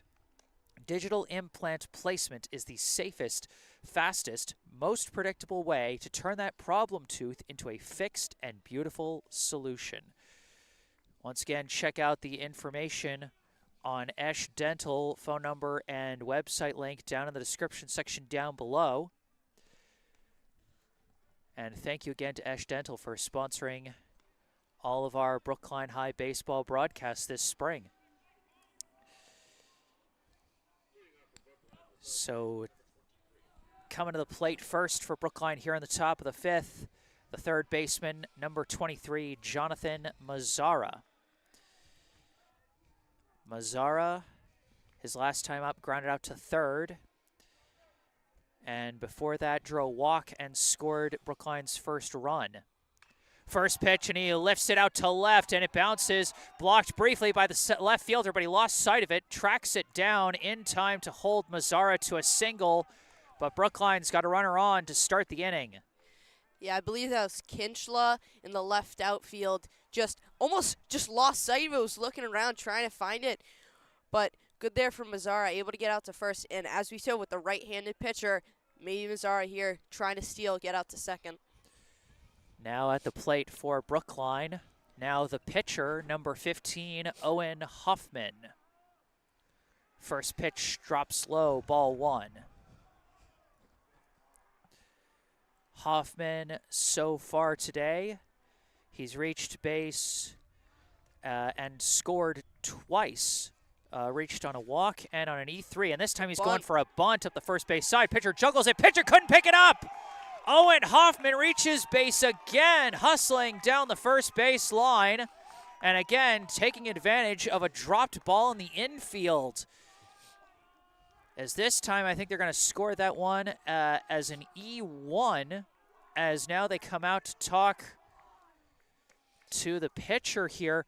I mean, they might score it as an E1. They also might score it as a single. That was a very well-placed first baseline bunt by Owen Hoffman.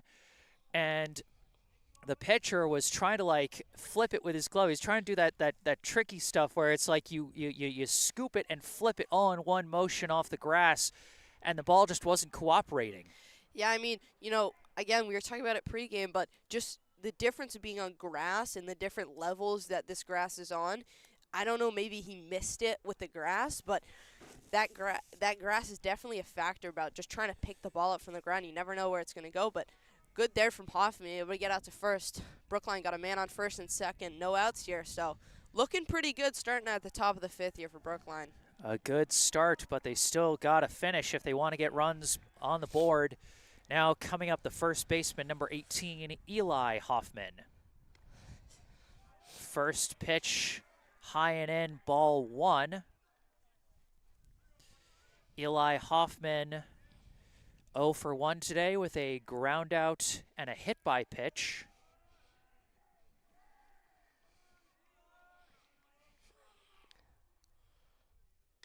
And he skies this one to right center. Outfielder able to track it.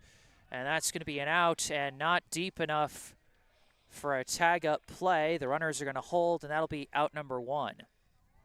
Yeah, good there from Doherty, just coming in right center field, able to pick that up, get Natick's first out, just trying to maintain this lead here. I mean, up 1, top of the 5th, you know, pretty good here from Natick, just trying to maintain this lead, and their outfield defense is looking pretty solid right now. Now coming up for Brookline, the designated hitter, and Brookline's best hitter so far today, number 24, Lincoln Hafner. He's 1 for 1 with a double, a sac fly, and 2 RBI. First pitch, high and in, ball 1. Could Lincoln Hafner, in his varsity debut, possibly come through with another big swing here with his team down 1 and 2 runners on? I mean, you never know. I mean, he's having a day for himself here. I mean, he's the guy you want to see at bat right now.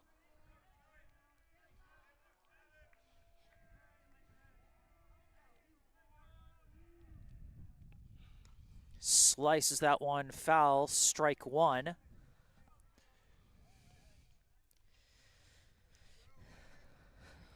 One count here for Hafner.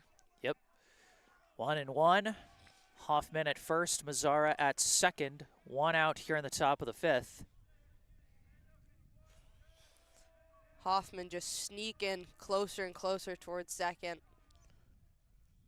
Big swing and a miss as the fastball goes by him. Strike 2. Yeah, Hafner wanted that. Hafner wanted that. Now, with his back against the wall, a 1-2 count.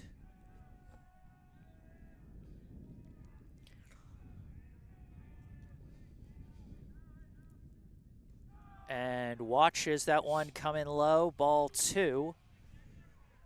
2-2 the count as another tight situation in what's been a tight game all day. Really, 2-2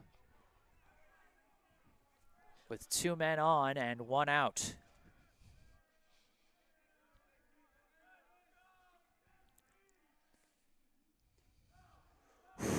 Well, a close one there, but Hafner watches for ball 3.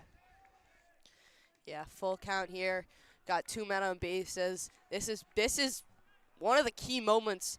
I know we're not in the final inning, but nearing that. So this is pretty important for Brookline. Down 1, just trying to get something back here. Payoff pitch upcoming. And he hits one, a bouncer up the middle, off the bag and into center field. Mazzara rounds third, heading to the plate. Hoffman got tagged. Did they get to the plate in time? Oh, it was the second out. It doesn't matter. Lincoln Hafner, again the hero, the game-tying RBI single. What a play. Facing adversity there. Full count. Man on first, man on second. Drills it and hits second plate. right there. Just bounced off it, allowing it. And Hoffman not able to get back, but still got a run. Game's tied at 5 again. A heads-up play by Luke Doherty to catch Hoffman cheating off second there, as Mazzara does come in to score. I was panicking for a second because if there were 2 outs in that scenario, it would have been a question of, did Mazzara get to the plate before Hoffman was tagged? And that would have been a crazy call for the officials to make. But that's not the case because I just didn't, I forgot what the out count was. So Hoffman out at second, Hafner to first with an RBI single, Mazzara in to score, and we're all tied at 5. As that one comes in high for ball 1, the right fielder, number 5, Devin Chin, at the plate, now facing a 1-1 count with 2 down, and Hafner at first. And the inning and the 2 team scores all lined up at 5 each. And number 5 is also at the plate, because of course. And a brief look at first by Miceli, just trying to keep the runner honest. Yeah, being a right-handed pitcher, Miceli's doing a good job watching that. Hoffman just still trying to sneak out. That pitch comes in high for ball 2. You know, it's interesting. Chin showed bunt but pulled back on the first pitch he saw. You wonder if Miceli is thinking about that when throwing these higher balls. All about trying to get into the pitcher's head, though, you know. Chin's doing a good job at it, though. 2-2 count here. 3-1 uncount, 3-1. actually. As there were 2 balls that missed high, and then that one missed, I think, just a bit outside. 3-1, a hitter's count to Chin here.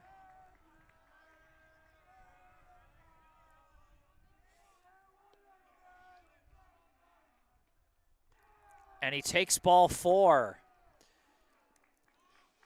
Devin Chin with good patience to draw the 2-out walk and keep the inning going for Brookline as we cycle back to the top of the order. And now coming to the plate is Hugh Bollinger with 2 runners on and 2 out. A base hit to the outfield could give Brookline back the lead potentially. Bollinger got an RBI infield single his last time up. And that one skips away from the catcher, and the runners are taking off. Now 2 in scoring position as both Hafner and Chin advance on the wild pitch. Yeah, I mean, we saw Monday how big of an inning the 5th was for them, and 2 slow innings before this 5th, but Brookline looking really well here. Got a man on 3rd and 2nd, already got 1 run. 2 outs, though. Got to be wary about that. A 1-0 count to Bollinger. And with the runners running on contact, a base hit would give Brookline the lead. That one going to be in there for strike 1. But that's the thing, it has to be a hit. You know, a sac fly or a sac grounder would not do it with 2 outs, and a walk would just load the bases. That one is another wild pitch. Hafner coming to the plate, and Brookline has the lead once again. And what a day for Hafner. I mean, he's cruising every time he's up at bat. And you hear the MVP chant from the Brookline bench. But he's playing out of his mind for his debut today. And still got Chin on 3rd. 2 for 2 with a sac fly, a double, a run scored, and 3 RBI for Lincoln Hafner in his varsity debut. And a 2-1 count to Bollinger with Chin at 3rd. That one inside for ball 3.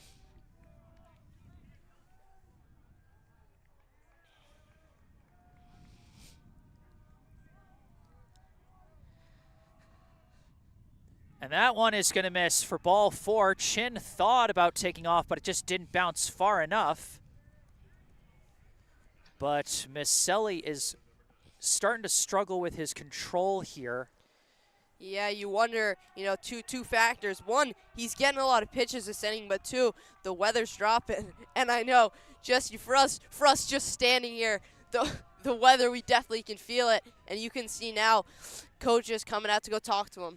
Yeah, and they might, with a situation like this, I mean, part of it, you wonder if any potential relievers have had time to warm up, or if they might do like what Brookline did, because Brookline just pulled Owen Hoffman out of center field to take over for Sasho Esch last inning.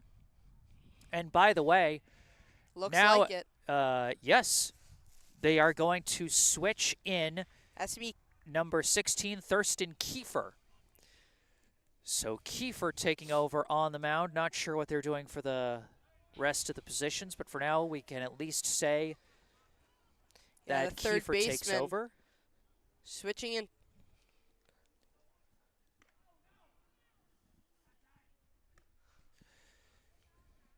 So he takes over for Misselli. And so here's where things stand in terms of pitching results, which is that currently Misselli would be the pitcher on credit for the loss, having given up the go-ahead run to Brookline. If the lead holds, Owen Hoffman would be the pitcher on credit for the win, even if he doesn't come back on the mound next inning, because he's still the pitcher on credit currently as Brookline takes the lead. All this assuming that Natick doesn't tie the game, which is a very real possibility since it's just a one-run ball game. And we've got no decisions for both starters, for both Hoffman and Bonavire. And now a no decision for Esch as well, which is quite lucky because he was very close to being the losing pitcher after facing just two hitters, because those two runs that came in were both credited to him. And, we've seen a bunch of players running around and hopping around trying to stay warm here on this very chilly Wednesday evening here, as this game is not just been cold. It's not been a fast game. This game is we're in the fifth inning now, and we've been going for about 2 hours. So a pretty long going game at this point as well. And we'll see how much longer it goes. Brookline's still on offense here as stepping to the plate, the center fielder, number 9, Elias Brendel. Runners at the corners with 2 down. First pitch in the zone for strike 1. Quite the powerful pitch there, Kiefer coming out throwing heat to start this relief outing. Yeah, we've seen for most of the pitchers coming in today, first couple of balls a little shaky, but he's looking good. As he gets strike 2 on the foul ball there. And that's such a good observation, Nico, because at this high school level, it's so common, like you said, for relievers to come in and just be shaky. And for a reliever to come in, especially in a tight situation like this, and just come out throwing heat is so big. Bollinger taking off as that one misses to the outside. Bollinger will take second unopposed. And it'll be 2 in scoring position now with a 1-2 count to Brendel. Yeah, that's Bollinger's second stolen base of the game. Got a specialty for that. And that's going to be a high ball, too. As that fastball got away from him a little bit. Now a 2-2 count to Brendel with 2 in scoring position. Brookline leading by 1.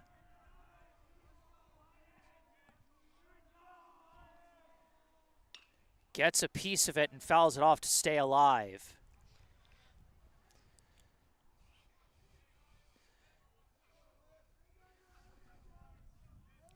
I mean, we were talking the first couple of balls from Kiefer, pretty nice, but last two been a little out of control.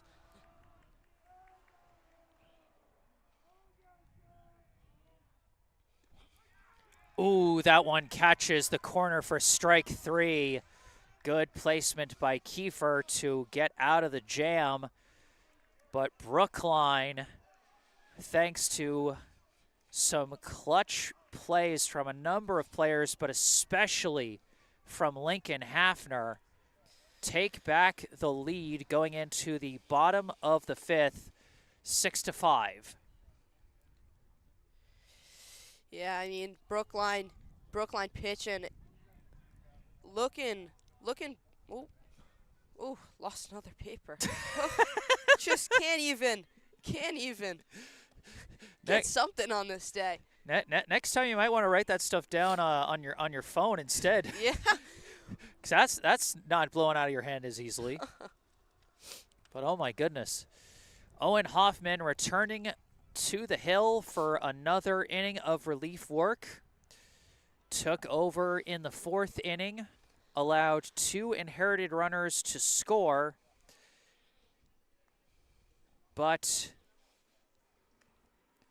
hoping he can, with the first inning under his belt, maybe he can settle in and take care of business with no runs coming in here in the bottom of the fifth. Yeah, hopefully for Hoffman here, as you said, having a little time to warm up those pitches here. But, got to be confident here. You're the veteran presence for this Brookline squad, and closing out this game for him, he's got to be solid. Can't allow anything. Brookline only have a one-run lead against Natick, up 6-5. But, if he's able to contain this, not allow anything, I think it's going to go well for Brookline here. But especially for Natick, don't force anything. I mean, you're only down 1. There's no need to overswing on some of these balls that you might get received. But I think for Natick here, this is a great opportunity to try and get a lead here. Yep. Bottom of the fifth. And one important thing, Hoffman, not really a big strikeout pitcher. We saw his younger brother pitching earlier this game, and he was getting 2 strikeouts an inning. Hoffman known more for drawing weak contact from opposing hitters, and so it's going to be a lot of pressure on the fielders to also step up and make plays here as we start the bottom of the fifth with Jack Weirman stepping to the plate and fouling off the first pitch for strike 1.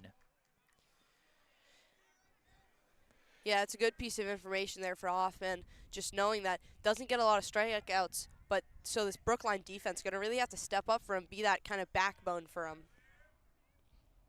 That one skips away. Ball 1.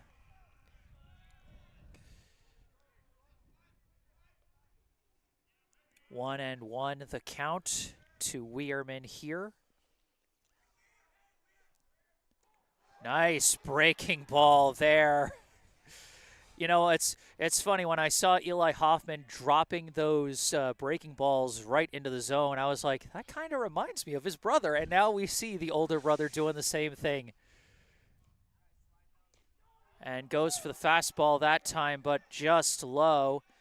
A good framing attempt by Felix Hom, but he wasn't fooling the ump. Yeah, 2-2 count here. Whoa. Ooh, high ball. Little out of control there. That one, we've seen a few pitchers have some trouble. I wonder if it is the cold, if grip strength isn't as strong, because the fingers are like the last place your blood goes to, as that's a hard grounder through the left gap into left field for a leadoff single for Weirman. But going back to the point I was making, that's just basic human anatomy, that your fingers and your toes are the last place, because it's the furthest spot away from your heart, which pumps out your blood. And so those are the places that start getting cold first. And when your fingers get cold, you can't flex them as easily. And so it can really affect your grip as a pitcher. As this one is rocketed out to left. And, it's dropped. Kaufman almost had the sliding grab. But instead, that's either going to be a single or an E7. That's one I'm going to have to go back and see what they score. Given how much that was going to be like a shoestring catch if he made it, my guess is they'll probably just give the base hit to do set on that one. But either way, a tough turn of events for Brookline as bunt is shown and pulled back for strike 1 by Kinchla, as he's thinking of advancing the runners and getting the potential tying run to third, where the sac bunt is what looks like the plan is here. And Hoffman turns around to check on the runner at second. Keep him honest.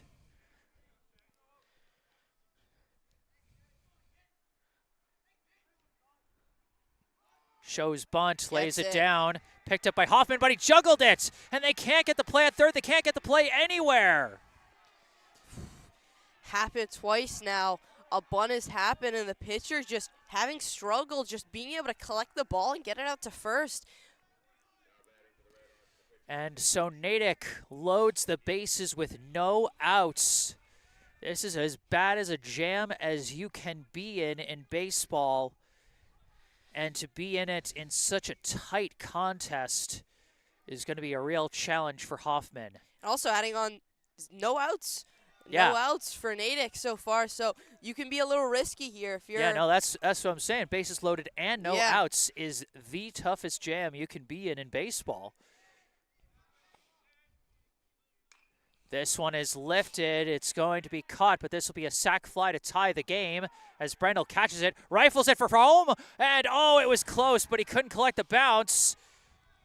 And all the runners are going to advance on the throw there as Natick does tie it up on the sac fly. Brendel gave it a try on the throw, but no dice there as Weirman scores the tying run. And now with one out, the go-ahead run is at third with an additional runner at second. As now coming up is Colby Ciavaro. Yeah, as you said, just kind of little gutsy play, but it just was a little too close for Hom and just wasn't able to get there. And the run was able to get in. Now tied up all 6-all. This one sliced foul and out of play. Oh, no. Ooh, you could hear that one. Sometimes when you go to the ballpark, you end up playing everybody's favorite game show. Oh, no, where did I park? Oh, especially with these high school fields, not a lot of fencing. Being able to block off those tipped balls. That one misses low and away, ball one. To I think his name is actually pronounced Chavarro. I think I've been pronouncing it wrong.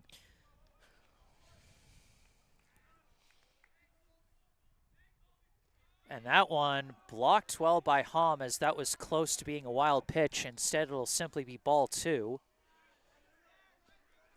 2-1 the count. And Hom's job's so important with runner at third. We've seen runners come in for both teams on wild pitches. Catching is such a tough job. And right as I say it, the ball gets away. Hom trying to chase it down, throw to the plate. He slides under the tag, and Natick will take the lead. Oh, Hoffman almost there. Able to replace Hom in his position almost, but Natick able to retake their lead. And just kind of adding on to it, as you were saying, we're kind of like what in Hom's position right now, we're kind of just standing there. Your glove, it's not all your hand, but that glove gets a little cold, harder to catch some of those balls, and it just fell out of that glove. He just wasn't able to get there. And that is going to be ball four. Chavarro gets the free pass down to first. And a tough inning keeps getting tougher as we cycle back to the top of the Natick order with Luke Doherty.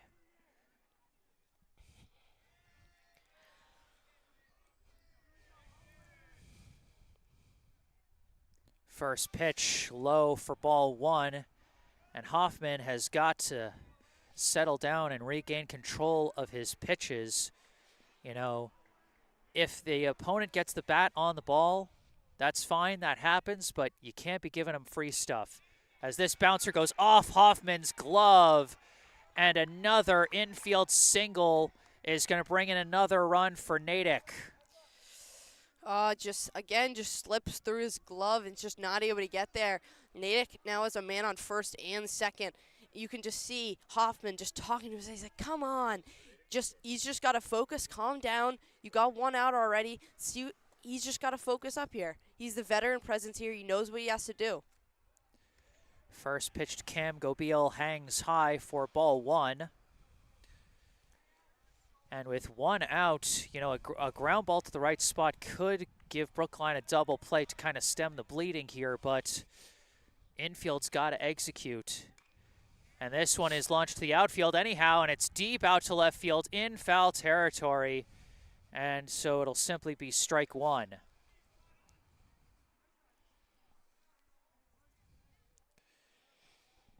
One and one, the count to Gobeil. One out, runners at first and second. Natick leading Brookline 8-6 here in the bottom of the fifth of what has been a thrilling back and forth contest so far. Now we got the sun peeking through the clouds now, warming us up a tiny bit as we got a grounder through the left gap, and a runner's going around third, head for the plate. The throw is going to be cut off, and we've got another run in for the Red Hawks. An RBI single for Cam Gobeil. I mean, this is what you want to see here if you're Natick. I mean, they started the game a little slow, down 4, but they just never gave up. Now they're up 3, still only 1 out. Got a man on first and second still. This is looking ugly for Brookline. They just gotta control this. They gotta get out of this inning. Now batting is Braden Homer, as that pitch gonna miss high and away, ball 1. And Brookline gonna have some more action going in the bullpen, as they might bring out their 4th pitcher of the game, as that one misses high for ball 2. And what happens when you have a game like this where you have to go through so many pitchers is that the impact of that cascades forward into other games, because Brookline is going to be playing again on Friday, just 2 days from now. And so all the guys that you've put on the mound today, I mean, you know, maybe you could bring back Sasho Esch. He only faced a couple of batters, but, you know, both Hoffman brothers going to be unavailable with the number of pitches they've thrown. You know, if they bring someone in for Owen Hoffman here and he pitches the next few innings, he's going to be unavailable on Friday. It can just, like I said, the impact just spreads forward. And the problem is, you know, we touched on it a little bit earlier, is these innings have been very, very slow. I mean, we've been in the 5th for at least 20 minutes, and especially for these pitchers, like, you're going to have another one coming in, but if this keeps on being slow, as you said, it has a rippling effect on the next few games. And it's a 4-pitch walk to Braden Homer as the tough times continue for Brookline, as now the bases loaded for Natick, as up comes the catcher Alex Jacques.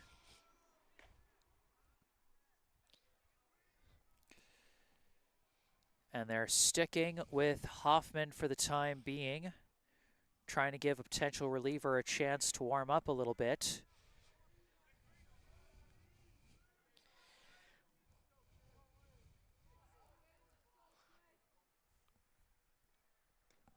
And that pitch is also going to miss, ball 1. Yeah, Hoffman just trying to stay in control of these pitches. Weather and the cold out here just not helping him at all whatsoever. And that one stays in the zone. Strike 1. Looks like the warming up reliever is number 28, Q Miller. Possible change after the end of this 5th.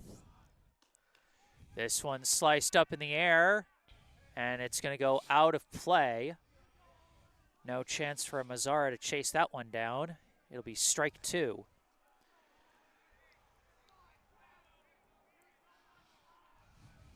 And with the bases loaded, a strikeout could be big to get a second out without moving the runners. Ooh, that is the exact opposite of what he wanted. A bases loaded hit by pitch when you had 2 strikes. That's just tough.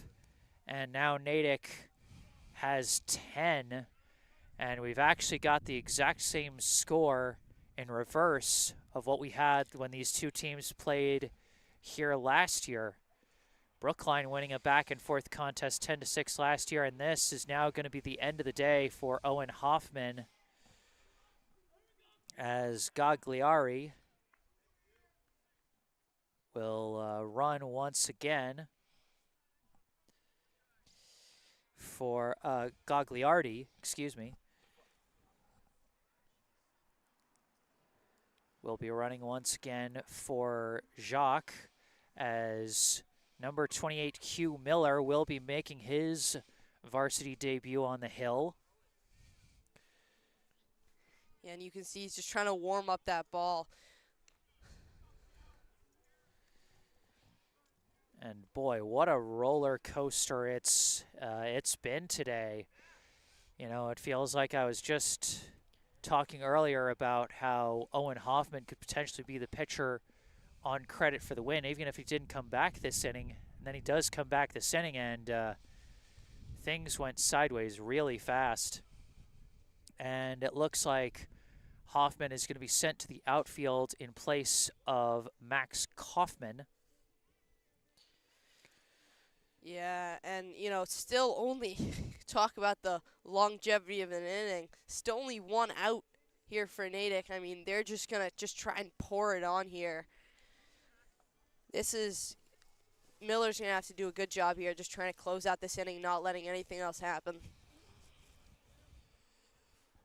Well, I'll tell you what's so interesting about this situation is Miller could literally get out of this situation in one pitch if he gets lucky. Mm-hmm. Like if he gets a ground ball, to the infield, particularly to one of the middle infielders, get a 6-4-3 or a 4-6-3 or something, then he could end it conceivably in one pitch. But at the same time, like you said, it's just one out. This could get out of control real I mean, we say it's already out of control. They've allowed 5 runs in this inning, and they've now batted around as the inning's leadoff hitter, Jack Weirman, is coming back to the plate.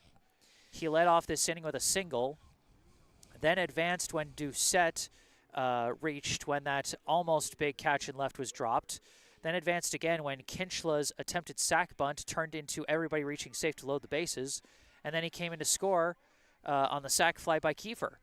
And that got the scoring started, and since then, it's just been a downpour here in the bottom of the 5th from the Red Hawks offense. And now back to the plate once again is the right fielder, number 5, Jack Weirman.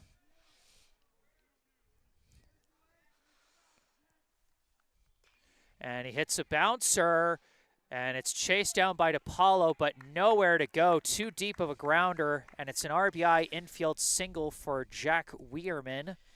His second base hit of the inning, and Natick now has 11. Yeah, Brookline, lucky, got to be thankful of Jimmy DePaula being able to get there because nobody was out in that left side of the field. That could have been ugly. Maybe another run could have gone through, but DePaula right there with his glove. This pitch in the dirt, but blocked by Hom for ball 1 as Doucette now at the plate.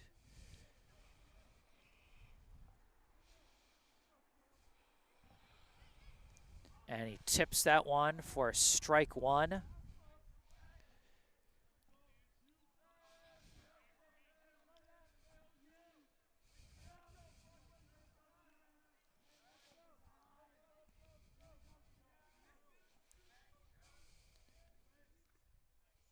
And that one fouled off as well for strike 2. Bases juiced, 1 out here in the bottom of the 5th. Natick has gone from trailing by 1 to leading by 5 in 1 inning. And the inning is not over yet. And a swing and a miss, but it's dropped. But he doesn't get a chance. And yeah, no, there was a bit of confusion, but there's a rule about this, folks. If the third strike is dropped, you are allowed to run to second or run to first, unless there is a runner on. You can't try and go to first. And it's funny because some of the Brookline players were yelling for Hom to try and throw back to first to try and get Weirman, because Weirman was taking off. Because Doucette was taking off, because they assumed that he could take off with the dropped third strike, but that's not the case. Now at the plate, taking an outside ball 1 is Thomas Kinchla. Kinchla had that attempted sack bunt that allowed everyone to reach safe when it was juggled by the pitcher. Now takes strike one here.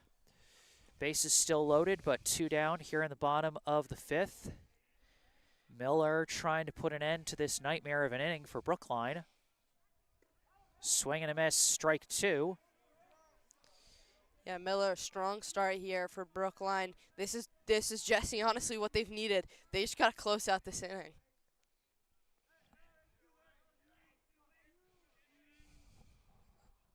Swing and a miss, and Miller does get back-to-back strikeouts to finally put an end to the 5th.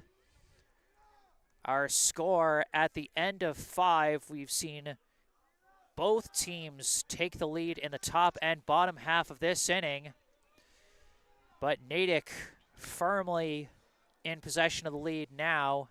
At the end of 5, the score, Natick 11, Brookline 6.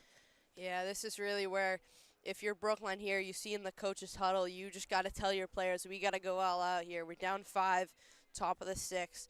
They got to get a couple runs here at least to make this game in reason.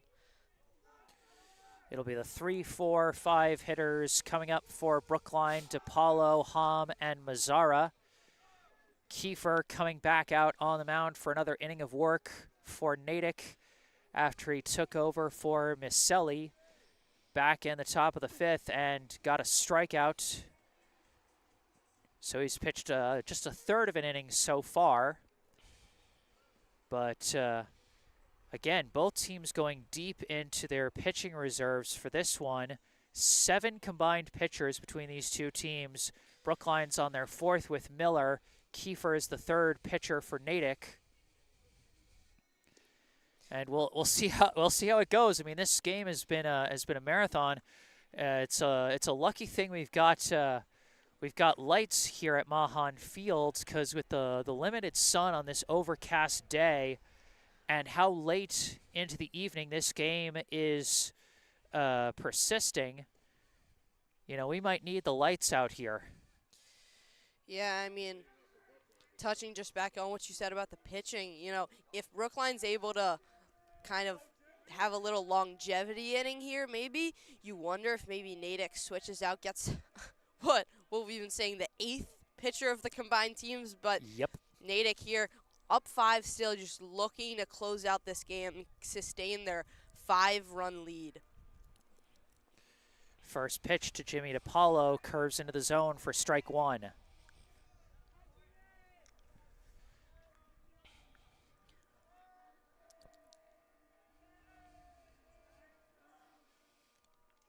And tips that one, strike 2.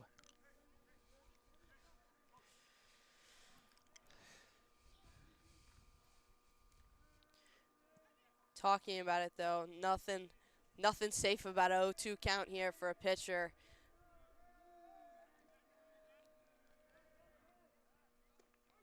It's safe and sound now with strike 3 as DePaulo goes down on 3 strikes. Yeah, not the start you want here for Brookline. 0 for 3 there, but, you know, Natick just looking, the hopes are just even higher here. 5-run lead, already 1 out. First pitch to Felix Hom, skips in the dirt for ball 1. 1-0 the count, as I'm pretty sure Hom is still looking to reach first for the first time today as he takes strike 1 there. Yeah, we were talking about Hom last season, had a hot start and kind of cooled down, and Monday had a hot start, but today's kind of cooled down. See if he can be that factor toward the end of this game that they need. Fouls off that one for strike 2.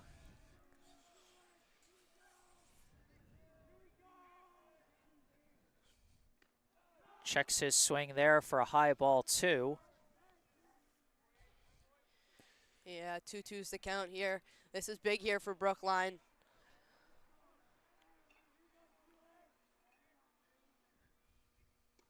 That one curves into the high corner for strike 3. Same kind of pitch that we saw Eli Hoffman doing so much to get strikeouts in the earlier innings, and now Kiefer with back-to-back Ks to start. We do have the lights on out here at Mahan Field as this game going late into the evening. And a big swing and a miss from Jonathan Mazzara. And you mentioned it a little earlier, Nico. Kiefer just able to pitch with confidence here with a 5-run lead. He can just throw strikes. Although, right as I say that, he misses there for ball 1. Announcer jinx. Yeah, I guess so. 1-1, the count to Mazzara. He's had a pretty good day at the plate today, but, you know, all the good Brookline has done in offense, but they've allowed 11 runs as Mazzara hits a bouncer to second, fielded cleanly and thrown to first. And Brookline goes down in order here in the top of the 6th. And Brookline is now down to their final 3 outs, and they still are going to have to get out of the bottom half of the inning. But real quick, folks, I just want to warn you, the camera's going to go black for a second. I have to switch out the camera battery. We've been going so long, my battery is down to its last bar of life, so I'm going to switch it out for my backup. So it's going to go black, but don't worry, it's coming back.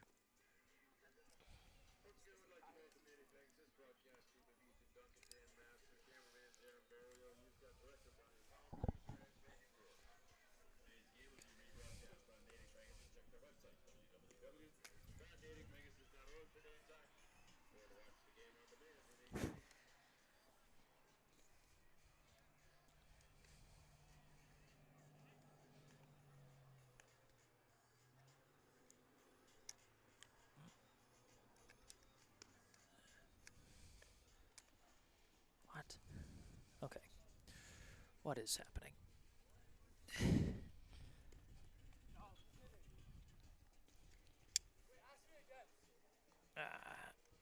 Crooked.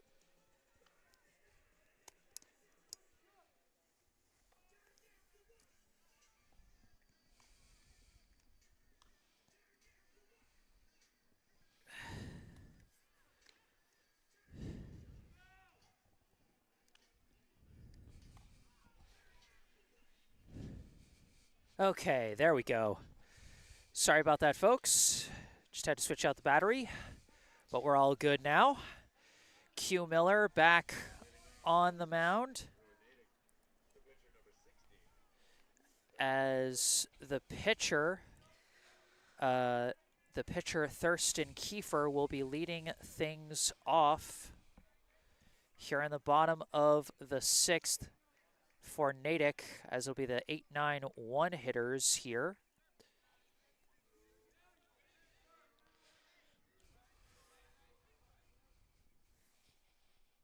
First pitch hits a high bouncer foul. Yeah, just not able to get great contact on there for Kiefer, but he was right there. 0-1 count here for Miller.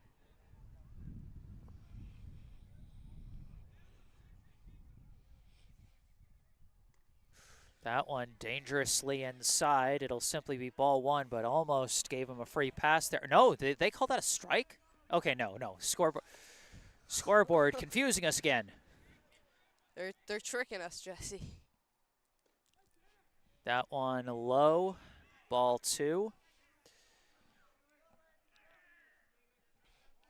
could see Hom trying to frame the pitch again, make it look like a strike, but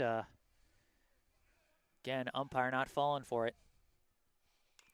Fouls that one off his leg, strike 2.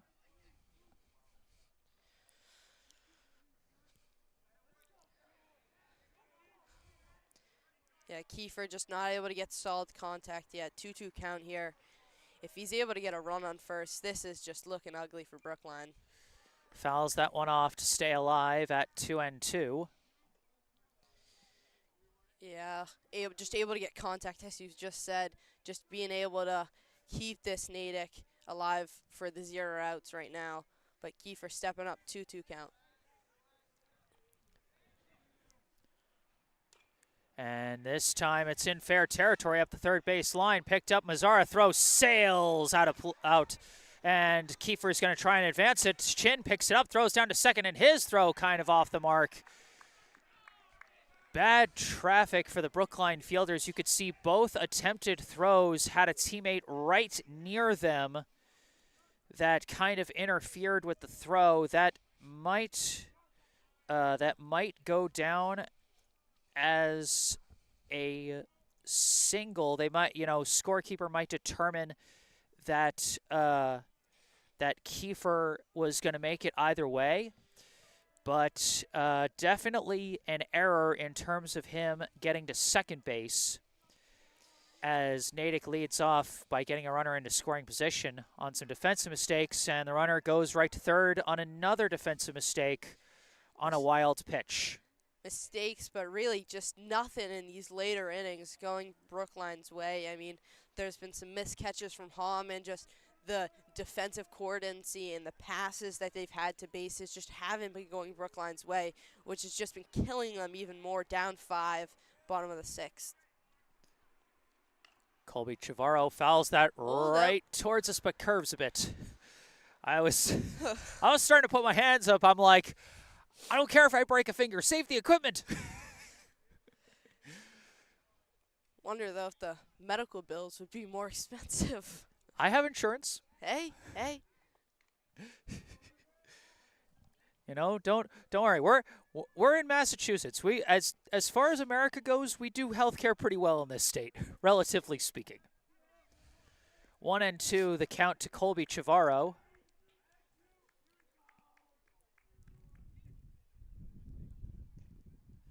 As that one misses away, ball 2.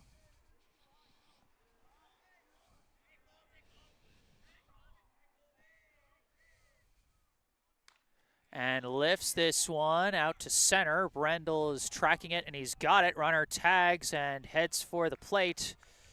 And a sac fly from Colby Chavarro drives in run number 12 for the Redhawks. And just not getting any better for Brookline, especially, Jesse, the fact Brookline started off the game up 4-0, and they just they let off the gas. They took their foot off the gas, and Natick kept on pedaling.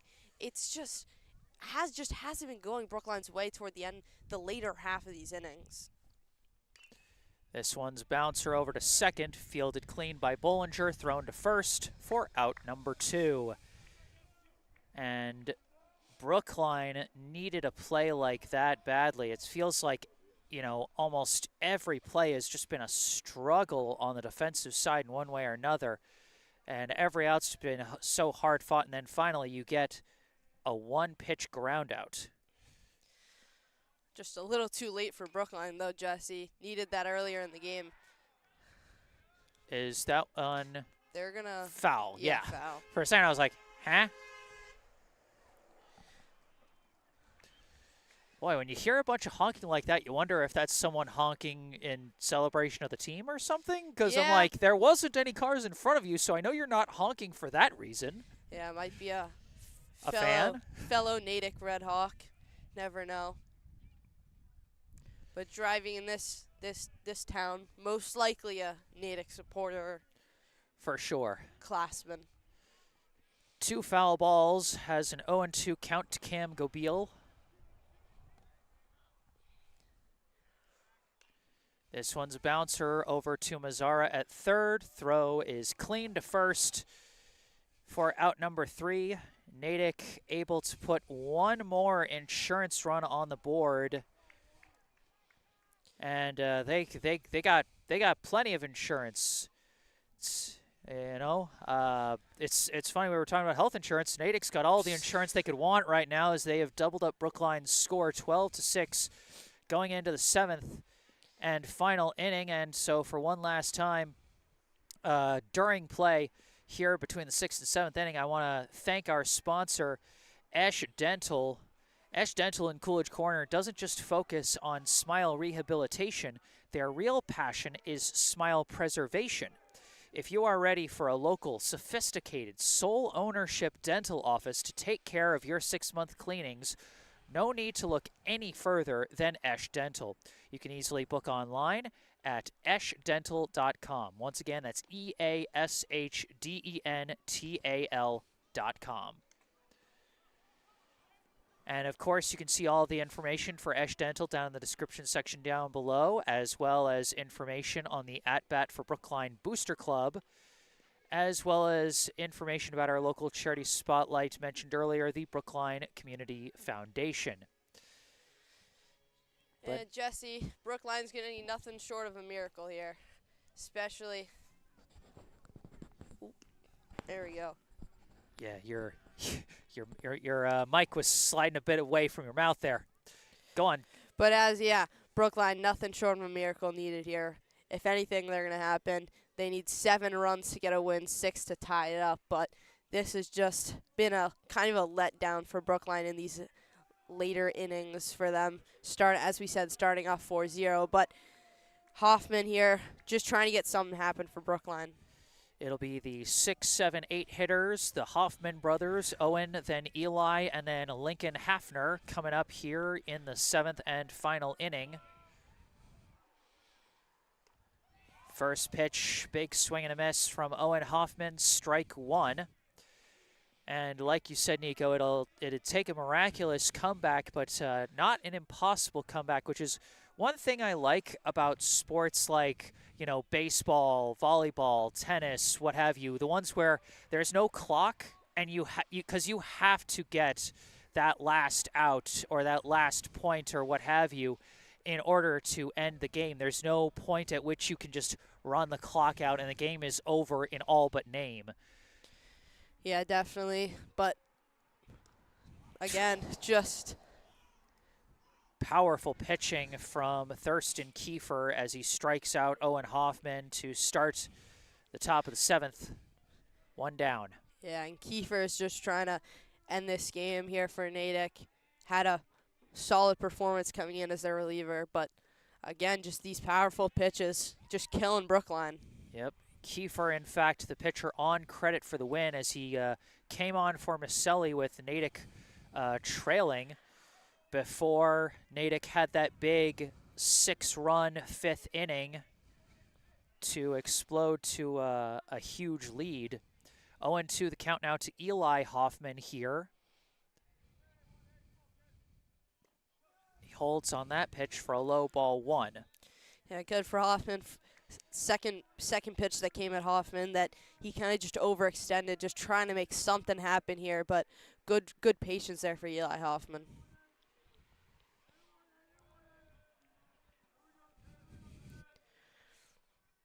Swing and a miss, back-to-back strikeouts for Kiefer, and Natick is 1 out away from ending this one and handing Brookline their first loss. The last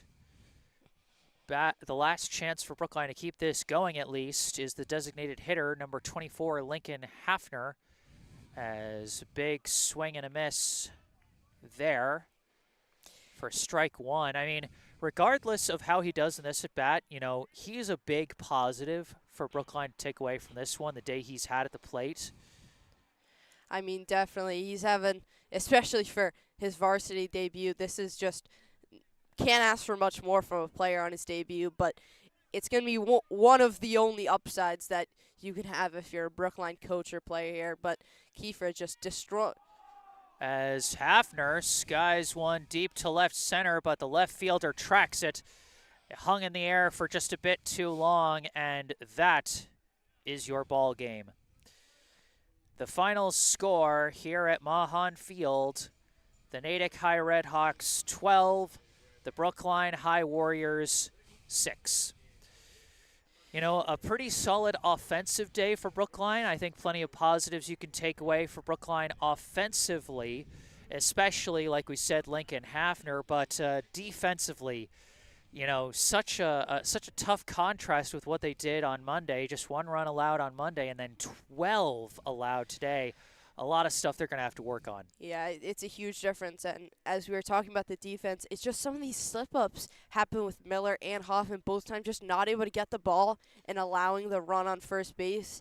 And especially just also kind of being a letdown for Brookline, starting off the game very strong in the first 2 innings, being up 4-0, and then ending up lose the game 12-6, sorry.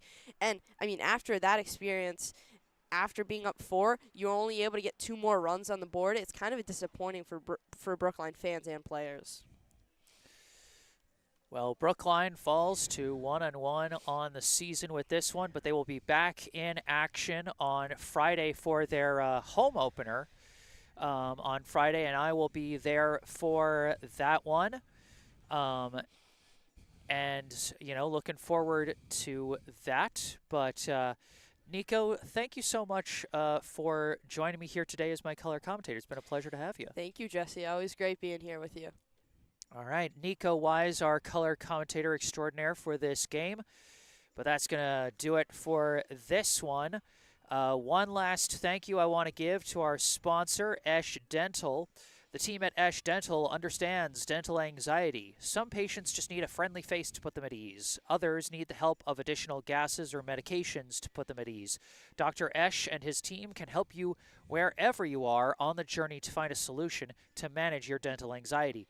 Call or book online at eschdental.com or call 617-566-0103. Once again, 617-566-0103 or go online to eashdental.com.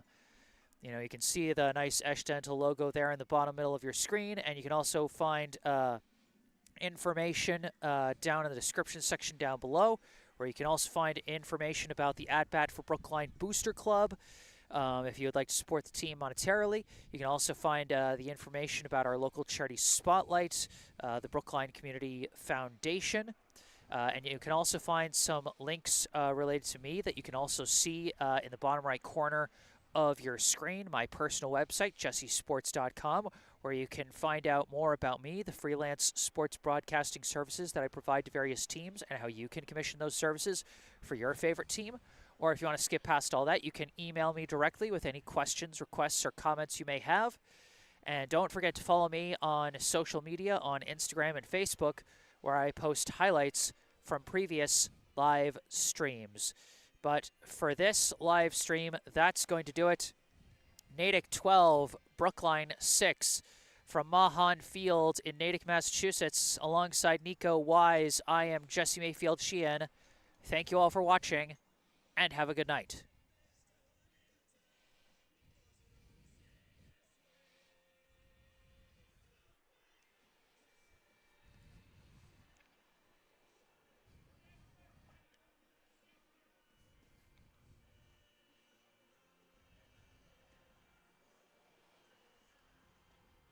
And clear.